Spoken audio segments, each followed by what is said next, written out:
It's a Wednesday morning in the break room. Rochester's Classic Rock, 96.5, WCMF. How's it going, buddy? Pretty good, buddy. What's going on, female buddy? Doing good, buddy. 30 degrees right now. Going to get up into the low to mid-40s. Oh, nice. We got that going for us, and then it's a steady decline into the mid-30s, but nothing too brutal. It looks like, I'm going to knock on wood here, we may be past the worst of it. For a while, I guess. Right? Yeah, okay. All right. right. Feel pretty good. Right. I do want to start the show off by letting you guys know there was a dead mouse next to my desk this morning. You're kidding me. Hand to God. It was dead? Cool. Yeah, it looks like the mouse traps are working. Okay. All right. So, but I had to use the hockey stick to scoop it into a paper bag and take it across the street and throw it out. Oh, you whipped it outside? Well, I put it into the bag, and then I took the bag across the street and put it in the garbage can. Okay, Thank so we you, got City dead of mice. Rochester. All right. Yeah. Well, one dead mouse, and it's gone. Yeah. I almost left it and put up a camera to see you guys. I think we need to have a public service announcement discussion. What's up? All right, so yesterday I told you guys how I woke up to come to work and my back rear tire was completely flat. Yeah. Right. Right. So got to get that taken care of. So car goes into the shop. I'm waiting there for everything to get done. So I'm in the waiting room. I know I'm going to be there for like an hour or two. Yeah. No big deal. It's everybody's dream come true. So I bring my laptop with me, and I'm going to try and get some work done while I'm there. So I'm sitting and typing away. This woman walks in, and she's in, I would guess, her late 50s, early 60s. Okay. She sits down. She takes out her phone. She puts it on speaker, and she starts talking to somebody. Fantastic. There's always one. It kind of makes everybody's day brighter, right? It's just her and I in this room. I am obviously working. Like, I'm typing away, like, chopping wood. Yeah. And for 45 minutes. 45 minutes? 45 minutes. Who the hell is she talking to for 45 minutes? Sounded like her sister. Okay, Just the way that they were makes talking. sense. But, like, she's like, no, I'm not offended by cursing or anything like Yeah. that. But she's dropping F-bombs and all right. a-holes and all this stuff, right?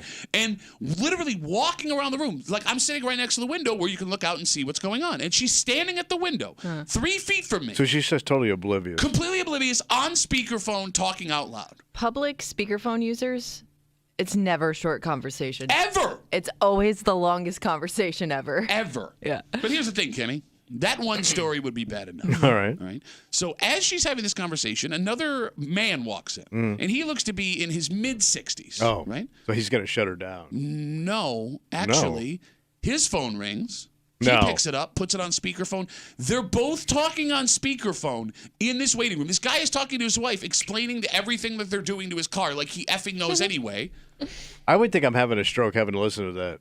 It was insane. Yeah. And like with our job and the headphones on and everything, if you hear two pieces of audio going at the same time, it's kind of like It drives you nuts. Exactly. So I'm sitting in this room watching this happen, and neither of them are making eye contact with me. Neither of them are aware of anyone else in the room, and they're all having these super long conversations on speakerphone. I couldn't believe it. That would drive me nuts. I'm almost, it would drive you crazy, but I'm also almost a little jealous of those people. Why? Because for whatever reason, like I get so like embarrassed if I'm on the phone in public. Like even if I'm just having a conversation about dinner or something. Like it's not even anything embarrassing necessarily, but I'm super self-conscious about what I sound like talking on the phone, and they don't care, man. You can listen to their full conversation, and they're just completely oblivious. Okay, but let's talk about that. Because first of all, speakerphone in public is a no. There's never a time where speakerphone in public is appropriate. Yeah.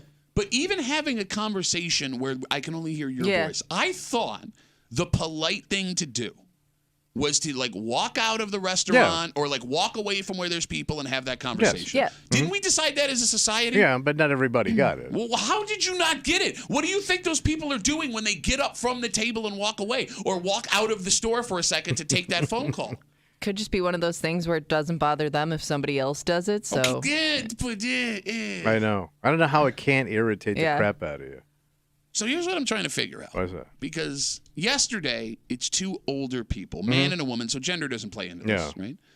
And I've noticed when I see this, most of the time, it's folks over the age of like 45. Okay. Is public speakerphone an old person thing? And when I say old relative, I mean, I know 46 isn't old, but a generational thing. It's got to be a generational thing. They're harder of hearing, so they just crank it up so they can hear what you're saying. Okay. Instead of holding it to my ear, maybe. But I would think holding it to my ear puts it right in my ear. Right. It's in my ear. You would think. it's probably an older person thing only because how many people prefer a phone conversation? Oh, good point. Like your daughters, how often are they on the phone? And if they are on the phone, how long are they on it for? No, you're right. That's a really good point. The only people having the I cannot wrap my head around why you don't look around and see this is super inappropriate. Yeah, it has to just be long talkers. Because I'm not a long talker on the phone. You're not. My one brother will talk forever on the phone about everything. I can see him doing this. Walking around on speakerphone? Oh, yeah, for sure. Like, the other thing I can't wrap my head around is I'm watching this woman talk. Because, again, she's, like, cursing up a storm. Fine, whatever. Here's the one problem. Were you kind of interested in what they were talking about? Like, if there was going to be some juicy something that you shouldn't hear? Yeah. I was so infuriated by the fact that she was you on weren't even paying speakerphone. attention. But you're going down the road I'm going down here. Because I could be torn a little bit if it starts getting good. How do you know that person on the other side of the phone isn't going to say something embarrassing Yeah. or Right. terrible? Right. You can't be sure. No, you can't. And I didn't hear either of these people say, hey, you're on speakerphone, which, by the way, is also the thing you have to do. Must always give the warning. Yeah. Thank you. Whether you're in the car, Yes. anywhere. I would like to know that other people can hear my voice. Absolutely. A heads up would be nice. Yeah, like that woman on the other end of the line with this woman who's standing in front of me could have been talking about, some test she got back after, right? And I'm going to be privy to all of that because it's blasting through her speaker. God, it drives me nuts. The hardest is when someone you're close with has poor cell phone etiquette. Yeah. How's your wife on the cell phone? Pretty good. I mean, she doesn't do that. Okay. So There's I guess nothing she's that your wife does with a cell phone that bothers you. trying to think. Is it because you're so bad with a cell phone? Oh, I'll tell you one thing. So, like, sometimes when the kids call, everybody's on the phone, like on a speakerphone in the house, right? Okay, yeah. And I've got hearing aids. So I can't hear. When everybody starts talking, I can't hear. It's just noise to me. I can hear my wife. I can't. But all of a sudden, my wife will go, the kids just asked you a question. I go, well, what was it? I can't hear it. Everybody's talking at once. I can't hear. And she doesn't get it. Like, I'll say, I can't. I don't know what they're saying because I can't hear it. But I think she gets offended, like I'm being rude. I go, I legitimately cannot hear because I got hearing aids, but they don't always work that way. They only work if one person talks at a time. Which is why we have that sign on the front of the desk. But to your point, like, if somebody's done something with a cell phone their whole lives, there's no way for them to see that it's inappropriate or change it, right? It's your normal. Exactly. She's done it. But, like, you are making a legitimate complaint here, right? Like, I can't hear. Right. There's nothing I can do. Yeah. But you're the one who's wrong. Yes. Not her. Right. Because I'm not answering. It sounds like I'm not connected to the conversation. Is there anything your husband does with a phone that bothers you? I mean, my husband is a phone talker. Like, he will be on. He's really good. I'll give him credit. Like, he's good about keeping in touch with people. Okay. But that sometimes is a long conversation, and it is like it's always on speakerphone. Wait, so your husband's a speakerphone guy? At home. I've never seen him do it in public. It's possible he does, but he's never done it when I've been with him. But at home, he's a speakerphone phone talker. Does that bother you, Kimmy? Only when he's talking to certain people. Just because, like, some people just don't pick up on cues and they just keep talking and talking. I'm like, are they still telling that freaking story? You know what I mean? And they don't pick up on wrapping this up cues. Yeah. Time to wrap it up? Yeah. Yeah. Because like as soon as you go, all right, well, and then you go, yay, and then you just keep going. Yeah. Yeah. Yeah, man, that was the cue right there. And the annoying thing too is now I have to be quiet. Like, I can't. For whatever reason, I feel like I can't make noise because you're on speakerphone, so I don't want to like interrupt your conversation. I get it. There are two things my wife does that drive me insane. What's that? And I've mentioned these things to her multiple times, and she will not stop doing it. The first one is when she is talking on the phone. Yeah. She yells like the phone is not there. I think a lot of people do that. Okay. It's more like a bullhorn. Yeah, the phone exists so you can talk at a normal voice. It's almost like, when Bush was standing on all that rubble, and soon the world will hear us. But, like, we'll be in the car, right? She's literally next to my ear, and she is yelling at the top of her lungs into a phone, just like at everything, the bank, right? Like, not even on speakerphone. She just does that normally. Normally with a phone, And, like, she'll get off, and I'll be like, you don't. Yeah, I know. You don't have to yell. Well, what do you mean? I wasn't yelling. No, you're pretty okay. But the other one that bothers me the most, if my wife calls me or anybody, she will let it ring. She'll let it ring. She'll let it ring. It will go to voicemail. She will listen to the entire voicemail pitch. Like, hey, I'm not here right now, da-da-da. And when it beeps, she'll hang up the phone. So they just get a little notification. Yes, it's a voicemail. Yeah. My wife, if she calls me, will always leave me a voicemail. And the voicemail is this. Click. Every single time. And I'm like, honey, look, if you hear it go to voicemail, just if you hang up. You don't have to listen to it. You do, like, you don't have to do anything. You know what it says. It says my number, and then it says I'm not there. Please stop doing that. Yeah, okay. Click. Yeah, I give people 4 rings. If you haven't picked it up on the 4th ring, I just hang up. Oh, you don't even let it get to the voicemail? No, why would you? If you haven't got if your phone isn't right next to you, you ain't hearing it. Okay, see, that bothers me because there's times where the phone is like across the room. I'm in the middle of doing something. I'm going to get to it. Like if I get to my phone and it goes to missed call, drives me nuts. Oh, I thought I'm doing everybody a favor by only letting it ring a few times. But yeah, you'll see that I called. Mm-hmm. And then you could just call me back. Why I got to let it go to the end of the ring? Well, because with you, the ring option. Are you somebody that calls people and hopes they don't answer? Oh yeah. I thought that was everybody. Oh yeah. Well, I don't know. Like if you actually had to get a hold of somebody. Yeah, but like if I'm just checking up on somebody, like, and if I go, all right, so you saw I called, you saw I care. We don't have to do this anymore. Yeah, but the problem is they're going to call you back at a time that's not inconvenient for you, or that's not convenient You'll for you. hear, well, we're about to start the second half of the band. No, but even if they call you back, I have made an attempt to call you. Okay. Therefore, we're done here. Like, I don't have to have the conversation. I mean, I'll have to pick up, especially if it's family. Puss-ass, bitch-ass. Yes, I am. Puss-ass, bitch. No, I like 90% of the calls that I make, even if they're necessary calls, I'm secretly hoping that person's not going to pick up. And I've also gotten family shamed into calling other relatives, which has been a disaster. So you're talking about like getting right off the phone and then calling another family member. My brother go, hey, I talked to cousin so-and-so. Okay. And I'll go, how's they doing? Well, you should give her a call. She always asks about you. I go, yeah, I gotta get to that. I go, no, you really should. You really should. She's not doing well. It's getting bad. Time's short. So now I got to do, like, say, deathbed phone call. And she's not even that bad, man. How would you know? You're on the phone with her. Bro, this chick has been dying for 20 effing years. Jesus Christ. The world's slowest cancer is in this woman's body. For God's sakes, man. She's got a cancer that has molasses in her veins. It's called molasses cancer?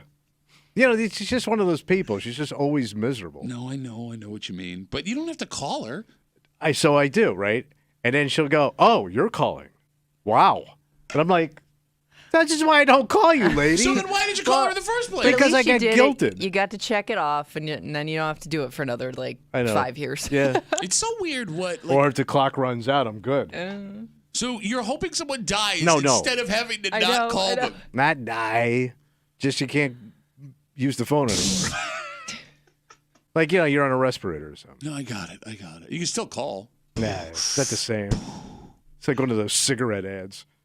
You know what is funny? The generational difference. And I think the biggest, you brought up, Tommy, like the generation gap between you and your father was massive. Oh, yeah. And as time goes on, it feels like, and I agree with you, the generation gap has started to close. You have way more in common with your daughters than my father had with my sister. And I have a lot in common, way more in common with my dad and my mom than you had with your mother and father, right? But the one place that generation gap shows up is still in the cell phone. Because like my mother, for example, cell phones were, they became prominent when she was in her, I would guess, 40s. Yeah. Right? So she's used to talking like she's talking on a landline. Yes. So like my mother will call me and leave a voicemail, which drives me nuts. I saw you called. I don't need you to leave me a voicemail. Your mom. And that's what she'll say. Pat, it's your mother. I know. Because, 1, it says missed call from mom. 2, it says voicemail from mom. 3, even if I didn't know that, it would say your phone number. You don't need to tell me, Pat, it's your mother in the voicemail. And then sometimes she'll leave her phone number at the end. Just in case. I know. I got it all over the place. And it is funny when people leave a voicemail and they kind of sing it. Yeah. Hi, it's me. Just calling to say hi, and maybe you can call me back sometime. It's like we are the world. All right. So what do we learn here? Stay away from the phone. No. Worst invention of all time. Keep it simple. I don't know. No speakerphone in public. Yeah. Right. Don't yell into the phone. Don't leave a voicemail. Texts are fine. Thank you. Okay, I have one more quick grievance. Sure. Yeah. It's a mobile phone. Okay. You can get up and get in the car, and we can go, and you can continue the conversation. I know what you mean, bro. You can move with this thing. That's why it's called mobile. It is weird how some people, once they've started a conversation, It's not. It's not like the old. It's connected to the wall. but they won't leave the room. Right. They will not leave the room until they finish the conversation. What are we doing here? You can walk with it. Like, how about this? Even if you're driving, once you turn your car on, if you got Bluetooth, it will kick over to your car. Yeah. All right. Nice. All right. There you go. No, you're good. That was a good note. That was a good one. That was a good one at the end. We got a dynamite. The phone moves kind of break up for you this morning here on CMF. It's Wednesday. You know what that means? I think we already started. Hate. Big time hate this morning. But we'll continue it at 8 o'clock with Hate Mail of the Week. 2 weeks ago, we told you a story of a woman whose daughter said something inappropriate happened on a bus involving an adult. Yeah. And that woman reacted in a very interesting way. Over the top a little bit. Yes. She's facing several charges, and we'll recap the story, what she's accused of doing. We will tell you that it turns out police, after doing an investigation, looking at video, did not find what this girl said happened. Yeah. Okay. When we had this discussion initially, we talked about when to believe your kid. Because, look, that's been a problem for decades, Tommy, right? And we came to the conclusion that you need to listen to your kid, sometimes take things with a grain of salt, and not take things into your own hands. Yeah, pump the brakes. Thought that was a pretty reasonable discussion. Right. We were inundated Really? with Facebook messages, Twitter DMs, Instagram DMs, and letters. But one letter encapsulates everything the best. It's a man who was very angry because he's fine with what this woman did. Okay. And if you are not standing up for your kid at all times, you are a bad parent. So like blind loyalty. Straight up, right. Uncut loyalty. All right. We'll get to that just after 8 o'clock here in the break room on CMF, plus a whole bunch more. But first, Tommy, welcome news for pet owners in the greater Rochester area. What's going on? Well, there was a time recently where if you had a pet emergency in an off hour, you were effed. yeah, you were driving You're driving. hours or hoping to God when the vet opened Ride up this the next. out. Exactly. Well, that isn't a thing as of tomorrow anymore. And not only is there going to be emergency services at this place, this place is going to be used in ways it's not designed for because a shocking number of animals in this area don't have a regular veterinarian. Oh. We'll get into it next in the break room on 96.5 WCMF.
Our long pet nightmare in Rochester is over. Yes. No longer do you have to drive hours to make sure your sick or suffering animal gets the treatment they need at the weirdest times. In fact, the place that's finally opening up, they're going to be treating more than folks with just emergency room animal issues. What else? Well, see, that's just it. It's not by design, but based on the issues they had at the place that had to close, it turns out there's a lot of people that may not have a doctor for their pet. Like a regular vet. You got it. You're hanging out in the break room, Rochester's Classic Rock 96.5, WCMF, just after 6:45. When someone commits a crime, Tommy, and they are not arrested on the spot, you need to give a physical description of that person. Yeah, sure. We have a physical description of someone that committed a crime allegedly. Very in the city. specific. Yeah, but no, Kimmy, here's the thing. How It's not. There's only one thing they mention. And even when you look at the picture, there's no other detail you can give. Yeah, but how many people would have this? Way more than you think. Okay. Really? All Like a weird thing on their body? I guarantee everyone in this room knows somebody that has this. Think about that. I can't wait to hear. We'll tell you what it is. It's after 6:45 here in the break room on CMF. So back in November, the last pet emergency urgent care hospital in Rochester closed. Yeah. It was a place in Brighton across from MCC. And when they closed, they said they didn't have the staff to keep it open. Yeah. So since November, here in Rochester, if you had a pet that had an emergency in off hours or had an emergency and there was no vet that had the time to take you, you would have to drive to Buffalo, Syracuse, or Ithaca and beyond to get them emergency treatment. Yeah. And it was a scary situation. Oh, yeah. And we talked to folks who had to spend a ton of money when they got to these places. Oh, yeah. We talked to folks who were worried that their pets were going to die on the way. You would think, right? Well, that is not a problem anymore. So what's going on now? Tomorrow, a new 24-hour emergency vet clinic will open on University Avenue in the city. Fantastic. It's called Rochester Emergency Veterinary Services, and it is a godsend. That's a great name. Well, I mean, it's pretty to the point. Yeah. Right? So this place was started by a couple of vets in the area. If I remember the story correctly, they saw there was this problem. They knew it was Sounds like they unsustainable. worked So they just together went and did to it. Thank God. make it work. Yeah. Exactly. And it's going to be in the same building as the Animal Hospital of Rochester on University Avenue. So you got that going for you. But there's a problem here. What's the problem? And it has nothing to do with the people that opened this business. In fact, those people are kind of guardian angels. Yeah, no right? kidding. They're Without doing us them, all a favor. Exactly. This place, the emergency place, will be serving more than just animals with an emergency. What else? And that's not by design, because it turns out a startling number of pet owners in the greater Rochester area don't have a veterinarian. Really? Yes. So they just blow that off? Where they can't find one, maybe? Or they can't afford it? Well, okay. Because so it's expensive. It's a combination of those three things. We talked like a year ago about how the state of New York is trying to get people to become veterinarians. Yeah. Because we have a massive shortage of veterinarians in the greater Rochester area. And somebody that studied to be a veterinarian called us up and told us the shocking amount of time it takes to be a vet. Yeah, and make money being a veterinarian. Yeah. It doesn't pay as well as you think it would. So because of that, people aren't really going into that business. And they're spread thin. Remember, the story we had was about a woman who was a horse veterinarian, animal farm veterinarian, that was traveling hours at a time to go see patients. On top of that, there have been interviews done with people that worked at that emergency vet hospital in Brighton. Yeah. And they said part of the reason they were having staffing issues wasn't because all of the emergencies people were bringing in their animals for. People bringing in their animals for like regular care because they couldn't find a vet. Okay. And if you are someone that has purchased or adopted or whatever a pet recently, you may have found calling around to try and find a veterinarian has been impossible. Yeah. All right, so people are just grabbing whatever they can. Yes, and it's caused this emergency place to close initially. It's putting a strain on regular vets' offices, and I know there are lots of people listening, 252-WCMF, 252-9263, with cats or dogs or ferrets or parrots or whatever, that don't have a normal veterinarian. So what do you do outside of the ER if you don't have a normal vet? I'm guessing you just let it ride unless you have an issue. Okay. If you can't afford it. Because I know, first of all, just going for a regular checkup, it ain't cheap. If there's no problems, but you just need like the heartworm and like all that the stuff. annual visit. Or you do it twice a year. Sure. Yeah. That could cost you $300-400. You got it. So it gets super expensive. Right. And on top of that, like to your point, if you don't have a vet and the dog looks healthy, And there's no problems. well, but here's the thing. I mean, when you go, there's reasons you go to the vet. Like they Oh, give yeah. them like preventative stuff, Right. right? But, like the heartworm and all that flea, crap. Yeah. flea and tick, Right. stuff like that. I'd Your love chances of needing that stuff go up. Yeah. Or getting that stuff. So you just let it go. I guess I'd love to know the amount of dogs in our area, dogs specifically, that have never seen a veterinarian in their life. I'm guessing it's pretty shockingly high. Because I know my sister, when she had all her busted-ass pets, like, she never took them. Yeah, but she was also a woman who had to put a cat down that was sick, and then she put the other cat down because loneliness. Yes. And she had a bounty on all the pets because she told her kids, like, you can have this pet. I'm not spending more than X amount of dollars on this pet. So if this pet gets super sick and they say it costs this much, we're putting it down.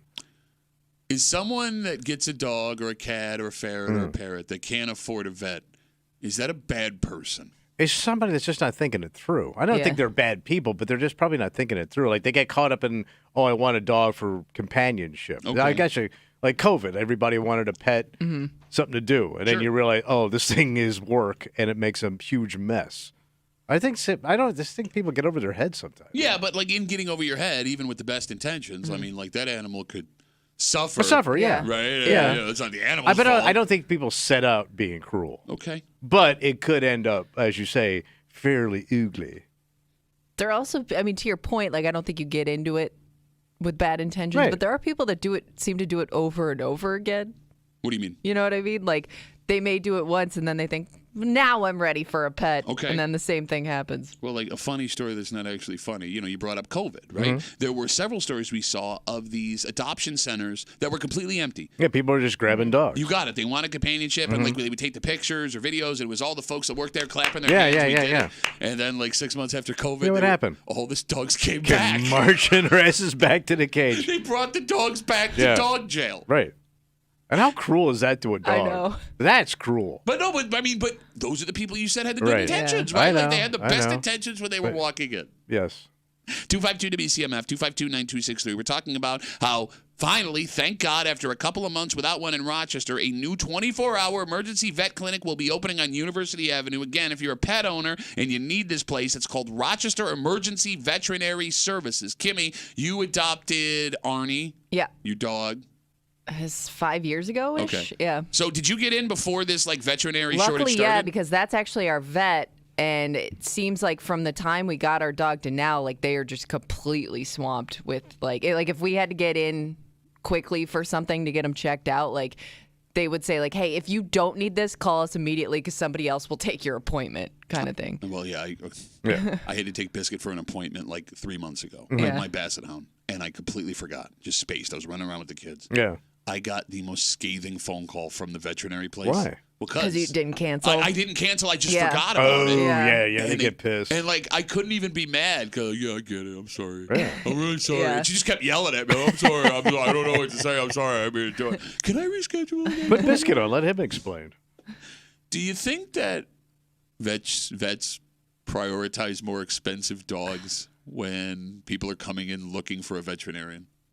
Because I would assume that people with higher end dogs. But I don't know if they know that until you get there. They don't ask you what kind of animal you have over the phone? I don't remember them asking. But maybe they did. I guess I just don't remember. Well, like, I mean, think about it. Like, if they asked how much he weighed. Like, I think they want to know more the size of him than the breed. I don't know. Like, walk through this with me. Right. If you have someone that spends $2,000, $3,000, $4,000, $5,000 on a designer dog. Yeah. Right? I mean, logically, that person is going to spend more money to keep that dog healthy. Oh, yeah. Right? And maybe do more things that a pet owner wouldn't that goes beyond health. Oh, sure. Right? Yeah. So you can soak them. It would benefit the veterinarian. Mm-hmm. But, I mean, it also doesn't help. Like, the other dog needs care, too. Well, man, you'll take care of the busted-ass dog, too. Well, no, but you only got so much time. There's only so much space. There's only so many veterinarians. Yeah. Right? But you got to make money. Well, I Right? I love how you're a dog owner and you're arguing for poor dogs not getting care. I would also think, though, a lot of the, purebred dogs may come with more problems just because of overbreeding. Okay. Yeah. I don't know if that's Look at a royal something family. you're looking for. Are you talking about the prince or the corgis? Oh, look at all of them, man. Yeah, I don't get them dogs. My wife loves corgis. They're very cute. They look like a joke. They're too low to the ground. They look like a hot dog that got off your bun. Yeah. Yes. No, I'm with and you, ran man. away. Yeah. Like, how does that thing move at any kind of speed? His feet are like that big. And then how did their stomachs not all scraped up They like might a be. lowrider? Have you ever seen the bottom of a corgi? I haven't. No, I mean, I guess we live in a world now where if you don't have a veterinarian, there are other virtual options. Like, for example, there are folks that couldn't find a vet in the greater Rochester area who decided to do like the online veterinary. Yeah, but I don't. But what is that? So they'll do like a video They visit tell with your them what's dog. wrong. Yeah, Right. I mean, I think some of them can prescribe medication if they need to, and like if something's really bad, they can tell you like go to the emergency room. So there's your checkup there. Okay. I guess it's better than nothing. Do they have? Oh, go ahead. There's also folks that just straight up decide I'll be the vet and I'll use Google. Right. Yeah. Right. Do they have? Because I've seen this vehicle before. I think it's like a service, like a vet to home service. Okay. Wait, they come to your house? Yeah, and I saw I can't remember what it was called. brilliant. But that's yeah. What the hell is the whack? I on don't that? know. I don't care, man. You- Like yo. in the dead of winter, if I don't have to schlep that dog in and out. You say you and don't care freaking out. until they turn that iPad around and they show you. But also they want a tip. So let's say it's an extra $100. Let's say it's an extra $100 to use the mobile. Yeah. I mean, I may want to do that. Per appointment. Man, if you got a big ass dog, right? Like Kimmy's you got a full size, He's 40 pounds. but it's a pit bull, right? Yeah, he's part pitty. Yeah. I mean, he's got to be a handful. He's actually kind of small. Like Oh. I could pick him up, not Oh. easily, but I can if I have to. Yeah, but you're a substantial woman. But you know, the tug and the pulling, the barking. If I had an extra $100 and that person was coming to the house, I would do it. Well, I I would- ain't got it. There My is- wife's not going to Oh, spend look it. at you. I love you. I'd spend it. I mean, I'm not really going to. Pittsford over here realizes Pittsford's talking, so he stops talking. There's no way I'm well, spending you would also fool your dog too because you're like, oh, somebody's coming over. Yes. Oh no. Because they have those mobile pet grooming places that they come and they take your dog out into the vehicle. Yeah. They groom your dog, bring it back in. Okay. I would pay for that. Okay, but again, I want to know how much more it costs. If you're grooming a You dog. can groom the dog in the bathtub. I don't. We take it to a groomer. Oh, do you? Yes. Do you Pittsford? Do you East Side? And it's $80. It's $80. It's $80 to groom a dog. That's a lot of money. Yes, it is. So why not just give him a shampoo Because bath? you got to trim her and do all this stuff. You got to trim the butt, or else the poopies the get all. She gets. If you don't trim her ass, it gets in there. Yeah, dogs with long fur. And you got to trim around her eyes. You got to do the nails, You've and yelled then at the guy me. does the anal gland. To Was his that for the point, there dog or are for some you? things. Both of us. To his point, there are some things you should not attempt to do by yourself. Like that anal gland thing. I ain't doing that. There are people that do it at home. How shouldn't you be arrested Didn't for you say doing your that? vet showed you how to do it? Yeah, at so home? I went to the groomer a long time ago, and she goes, and it was it had a sign, $10 to extract anal gland. How did you write that with a straight face? And she tells me, she goes, you could do this at home. I'm going, this is the best $10 I have ever spent if I don't have to finger blend my dog, lady. And the stench that comes out of that little butt, it is nasty. And I dated chicks in Florida, bro. I ain't ever smelled that funk. That is some ass funk. And they howl. You talk about the women in Florida or the dog? Both. And then they both scooch their asses across the floor. Police in the city are looking for someone they believe committed a crime. Oh. And they have a very specific identifier with this person. Oh, like a physical thing? It's a physical thing, yes. I don't know why you're laughing because It's there's got to be comical. Look, at first you're going to go, oh, this is very unique. And of course they're going to find this person. But more people than you think have this going on they in got our the area. freaky look. In fact, I am willing to make the statement every single person in this room and listening knows someone that is dealing with Wait, this. so that's pretty prevalent, if that's a word. We'll tell you what it is next to the break room on 96.5 WCMF.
When someone commits a crime, Tommy, you need some identifying characteristics to share. Yeah. So people can keep an eye out for it. And in this case, you have something that stands out big time. Oh, big time? Well, the problem here is, well, first off, if someone in your life matches this tiny description, you're absolutely going to look at them with suspicion because this detail is all they really have. Oh. And what makes it more complicated, way more people than you think have this going on. Got this thing. Yes.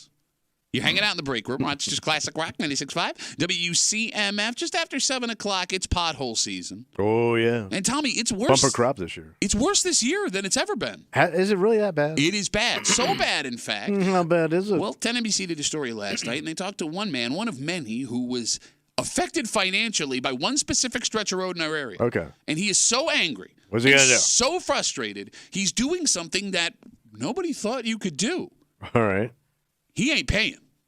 He ain't paying. He ain't paying for what that pothole did to his car. All right. But he wants somebody to. Okay. And we'll get to it just after 7 o'clock here in the break room on CMF. Police are looking for your help identifying what may be a burglar after an incident in the city on Sunday. What'd they do? It happened at a home on Rocket Street around 3 o'clock. Story on 13 Wham. It doesn't say, Tommy, what was taken. Yeah. It doesn't give us details about what went down in the situation. But they did release a picture of the suspect with one very specific identifying detail. The person they're looking for is missing fingers. Okay. Wow. On their right hand. You can see it in what appears to be ring cam footage. Now, the shot is not so great. That's got to be hard when you're a burglar. Why is that? Well, I like all my fingers, when I'm working with my hands so much, because that's a very hands-on job. Grab more stuff. I love how you say that. Like, there's people missing fingers that are like, thank God I don't have these fingers. These would get in the way. No, I just think you drop a lot of stuff. I'm down a full pound on account of not having my finger. Everybody wants all their fingers. No, but especially in that job, how many fingers are they missing? So that's the problem. They don't even tell you that? The shot is not great. They could be missing multiple fingers. They could be missing finger. They could just have their hand closed in a I was weird about to say, way. so they don't even know. Well, it looks like it's pretty clear that they're missing fingers. It just doesn't know how many fingers they're missing. So with that detail, Tommy, along with the other details they provide, we should be able to find this person. Well, it would help. Except there's a problem. What's up? Missing fingers is the only detail we have. That's it? So it's one of the most, Kimmy, bizarre photos of all time. Yeah. It's crystal clear. It's in the daytime, so you get a full shot of them from the top of their knees all the way to their head. And they're not covering their face, so you get all of their face too. Yet you can't really tell another thing about them. Yeah. You can't tell if this is a man or a woman. It could be a woman in her 40s. This could be a teenage boy. It could be a guy in his late 20s. You can't tell what their ethnicity is. This person could be white. They could be black. They could be Latino.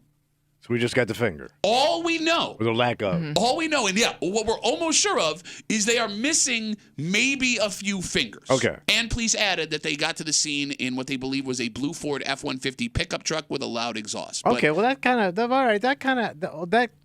Blue truck with missing fingers. Yeah, that kind of helps out a little bit. Okay. So you heard missing finger.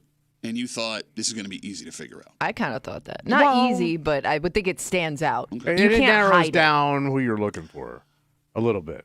The missing finger clue may not be as helpful as you think. What do you mean? There are way more people missing fingers than you realize. There are, but it's usually just a certain type of peoples. What are you talking about? Peoples. What do you mean? So when you tell me missing finger, loud Ford F-150, probably older model truck with a little loud, right? Okay, yeah. That's a dude. I don't know any woman that's missing a finger. I know guys that are missing fingers.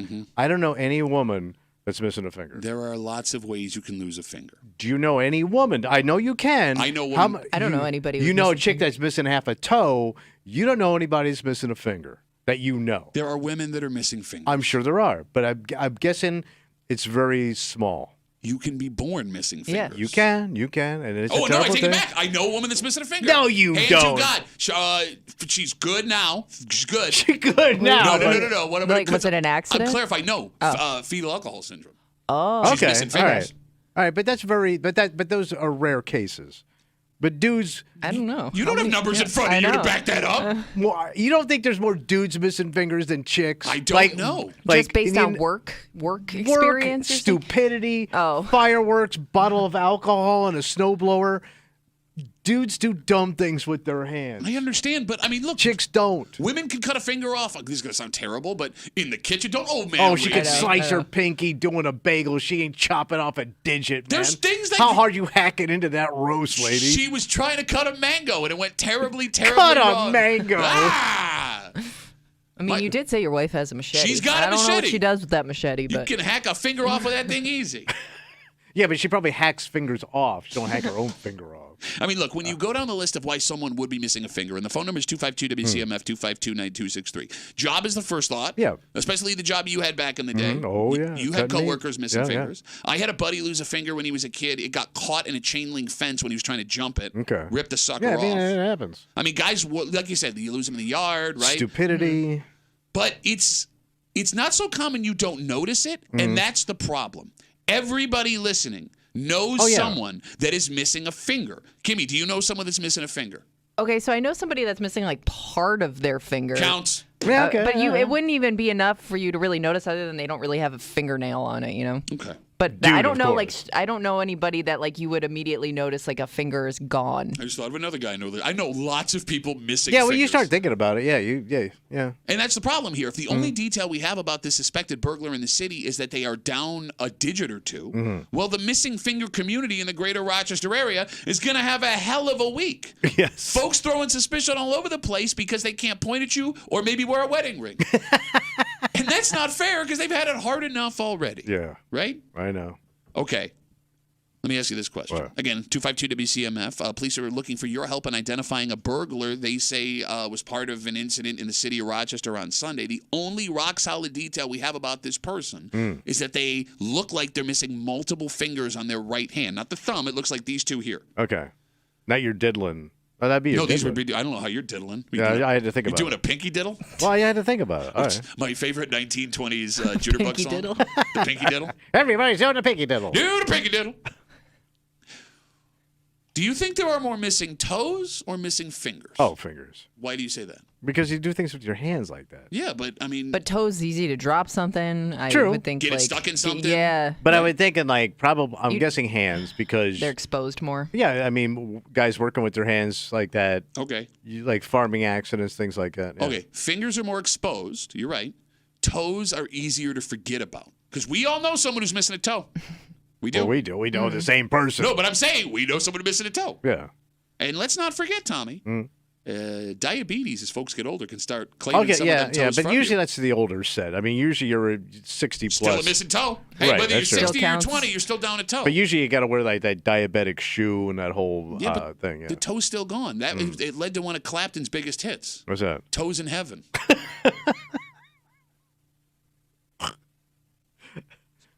And I You ate know- that bag of sugar. Now your toes in heaven. Now, let me ask you a question. What? If you had to choose, Yeah. they're taking one. Yeah. You're losing your big toe Ooh, the big toe. or you're losing your pointer finger. Ooh. Which one would you give up? Well, you need your toes for balance. Yeah. I would say you're better off losing a finger. Okay, can I ask a sincere question? No, you're right. You're right. The big toe. Although, Well, you need your feet for balance. yeah, sure. But what are you balancing for? Just stand up. No, but I I'm know, saying it's just not to like do basic- walk. Yeah. you're not running a marathon. No, but I'm also old. I fall down and crack a hip. No, I'm taking the finger. we know a woman missing her big toe. I've never seen her You do? toddle. Yeah, you know her too. Well, she didn't miss She the was whole. missing a big She has a toe? chunk of it. No, yeah. no, it's gone. Oh, it's gone. Oh, I thought she was missing a smaller It's toe. gone. It's gone. All right, my toe. There's no way to fake it. No, I'm taking the finger. Can I give up my left pointer finger? I do more with my Oh right hand. yeah. I never used that one. 50-50 shot. You don't know they're gonna flip a coin. Yeah, this is a dead finger already. Which finger would you not want? The finger you want to keep the most would be what? Thumb. Yeah, your thumb. You gotta have your Oh thumb. yeah, you're right. It separates us from the apes. No, I don't mean count- you can't do anything without a thumb. I don't count my thumb as a finger. I was only thinking of Oh. the top four. But yeah, you're right. You're not going to lose a thumb. Yeah. All right. Pinky toe, pointer finger. Which one would you rather Pinky lose? toe. Really? I'll give up the pinky toe. I would think that would affect balance It too. would. Probably. No, I'm leaving the foot alone. I'm taking the hand. Yeah, but I here's think I the need my Again, hands the more. pinky I don't do anything with. Okay. I can grip with the other hand. But part of you're my also you're also very vain. You're a very vain man, right? Based on the turtleneck and the shacket. Yeah. Okay. Like you can hide a toe missing in your fancy ass toe hiding boots, which is my favorite Ribs Arkansas song. You can't hide a missing finger No, if you you can't. wanted to. And You I can't. know it would bother you every time you looked down and saw that finger was gone. But losing one on the end wouldn't be as exposed as losing like a middle finger. You know what I mean? Like think so? if you trim out the pinky, it's gone. But like people wouldn't notice it right away. You missing one in the middle, and hey, you're trying to make a point. You're like, what happened to your hand, bro? No. So one of my buddy who lost his finger in the fence, he lost his ring finger. Right, but you could tell really easy. It took forever to Really? notice. I didn't notice it for like months. Oh, I thought the pinky wouldn't show. No, like when your hands are together, I mean, you're not counting fingers. Yeah, true. You know what I'm saying? It just looks like a hand. All It's right. the ones on the end that you would notice the most. All right. I'm also thinking, how do I function? Like how you drive and eat and everything else. Okay, yeah. Holding a fork would be tough. Oh no, you just you couldn't do Yeah. chopsticks anymore. I'm no good with chopsticks anyway. Neither am I, but I would like the option. Just in case. 252 WCMF 252-9263. Again, story coming out of the city of Rochester on Sunday. We don't know if it's a man or a woman. We don't know if they're white, black, Latino. We got a clear shot of them. You just can't tell. The only identifying thing we have about this person involved in a suspected burglary is they're missing fingers on their right hand. And it turns out we all know way more people missing fingers than we thought. Kathy's on CMF. Hey, Kathy, how's it going? Good morning, guys. Hey. How about you guys get Tommy Lee Jones and Harrison Ford on the case to find this fugitive? I don't get it. I don't get it, Kathy. He's a one-armed man. You'll find that man. Did you do a fugitive joke? That was a fugitive joke. Oh, hey, Kathy, do me a favor. Do me a favor. Here, listen. Hang up the phone, pick up again, and then call back to 25 years ago. Or go bite your finger. Kathy, do you know anybody missing a finger? I do not. I think you do. know anybody missing finger. All right. Would you rather lose your big toe or your pointer finger? Big toe. Okay. Really? So you don't care about the balance? No, the missing the finger is so obvious. The toe is a little bit more discreet. I can't believe you guys didn't get that fugitive release. No, I can't believe it. Look, I'm sorry that I'm trying to keep all references on the Kathy's show disappointed in us. within the last 2 decades, Kathy. But thank you for the call. Have a good rest of the day. All right. Have a great day. There she goes. Would you trade your finger for a sense of humor? Let's take one more call. 252 WCMF. Let's talk to Ben. Hey, Ben, what's going on, buddy? Not much. How you guys doing? Good, buddy. Good to hear from you, buddy. What's going on? So I actually know a guy who's missing from his elbow down. That's all his fingers and his arm, Ben. Elbow down. That's like there was an option there. Half his arm. No. Also, this could be my ex-wife, but I'm not saying it is. But when she was in her 20s, she had a cyst between her pinky finger and her ring finger. And so after the surgery, the scar tissue basically forced her fingers shut. So at a quick glance, you would think she's missing her fingers, but they're still there. Ben, you call up the show to tell us you know a guy missing half an arm, and your wife was not actually missing a finger, ex-wife, but she looks like she might be missing a finger. And she married a human cyst. Also, I could think of probably 3 country chicks that this could be because, they drive jacked up F-150s with loud exhaust. Okay. All right. It would have been much easier to identify this criminal had they been missing part of their tongue. Oh, yeah. Right? Because remember that time, Ben, he's been on some hard times. Oh, yeah, hard times. Buddy. Desperate folks do desperate things. Yeah, like he was trying to burgle that one house and he was trying to work the door to get it open. Oh, my God, I hurt my tongue with these burglaries. They don't taste very good. We got Ben on the case. We'll get it solved. Thanks for the call, buddy. Have a good rest of the day. All right, have a good one, guys. Talking about missing fingers, and he called up with a dude missing his arm. No, part of his arm. Part of his... like from the elbow down. But maybe Kathy's call got him thinking about missing arms. I don't know. It was just a chain of just things that don't make any sense. I love how you say part of the arm, too. It's the most important part of the Yeah, arm. It's got all the yeah. stuff you want on it. Yeah. All right, let's take a break. It's pothole season. Oh, yeah. Early, thanks to the weird warm and cold weather. Yeah. And for some reason, it's worse this year than it's ever been. Really? Oh, well, look, I have a number I'm going to read to you that seems almost unbelievable, but we'll throw it out. They did the study. And there is one man who has suffered extreme financial distress at the hands of one of these potholes. Extreme financial distress. And here's the thing, man. He ain't paying. Okay. In fact, he's getting someone else to pay. And I bet you didn't know you could do this. Maybe you can't. We'll get into it next to the break room on 96.5 WCMF.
Rochester is a pothole city.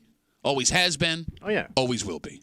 But for some reason, this season, it seems, is way worse than the other ones. It's worser? I think so. Okay.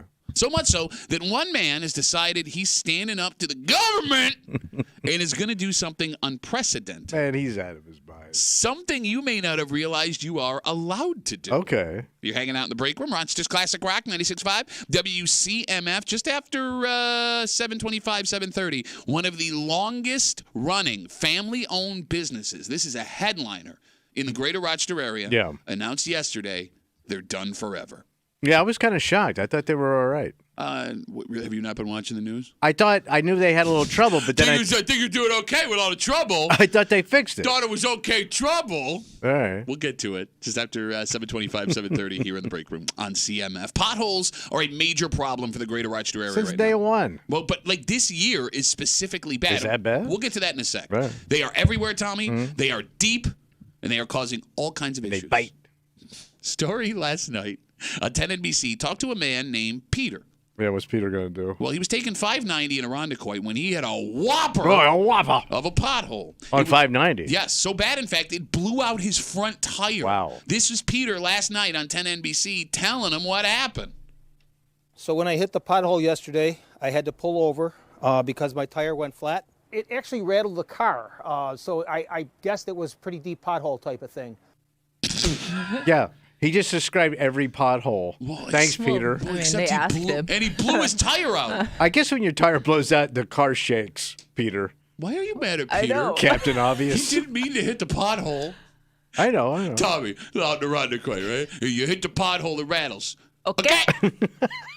So Peter wasn't the only person that had issues with this specific pothole. Okay. 10 NBC said that single pothole was responsible for at least half a dozen tires exploding that day. But that day. That day. For Peter, it was an expensive fix. What, he ruined the rim? He ended up with a $530 bill. Okay. Okay. Bro, if you had an unexpected $530 charge from the road, you'd be losing your mind. Yeah, but what are you going to do? Well, Sucks. what do you mean, what are you going to do? Peter decided he was going to do something. What's he going to do? That he wasn't going to take it anymore. Peter has decided he is taking the state to court. Oh, my God. He filed a small claim against the Peter state. goes to Washington. Well, Albany. And not even that. It's small New claims York court. style Washington. Probably just like the town hall. So he thinks he's going to sue to get his tire fixed? He filed a small claim against the State Department of Where, in Transportation. Chin's court?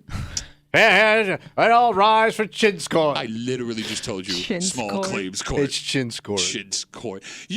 Are you siding with the state on I this? don't know. Oh, man, he's we so should mad at the all, pothole. the state should put more holes in the ground for all. No, because you and I are going to pay for his goddamn tire. Well, maybe pay to fix the road. They're getting. You don't think they know that they're trying to get to it? Oh, by the way, these guys are shorthanded. They're busting their Oh, ass. my God. I'm And not here blaming comes Jet Ass and Peter. No, Peter is a jet asser. Put that on a t-shirt. Driving around in Greenwood Lonsbury, hits a goddamn pothole, and now he wants his welfare tire.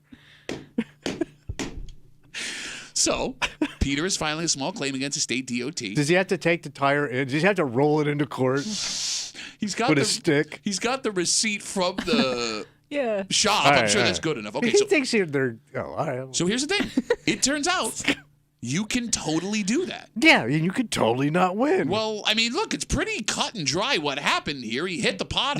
Yeah. It damaged his car. The road was responsible. The DOT was responsible for the road. But they can't get to every pothole immediately. Yeah, but I wonder. I mean, it could become dangerous if people are swerving to avoid the pothole. Which it is, you what know? you're seeing happening. Okay, so here's what happens. Let's say. Oh, here we go. Sorry. D.O. Tommy is going to come in and explain it. The Department of Transportation. Okay, so let's say he goes to Chin's court and he wins. Yeah. Everybody is going to be lining up with every car problem now, wanting the state to fix it.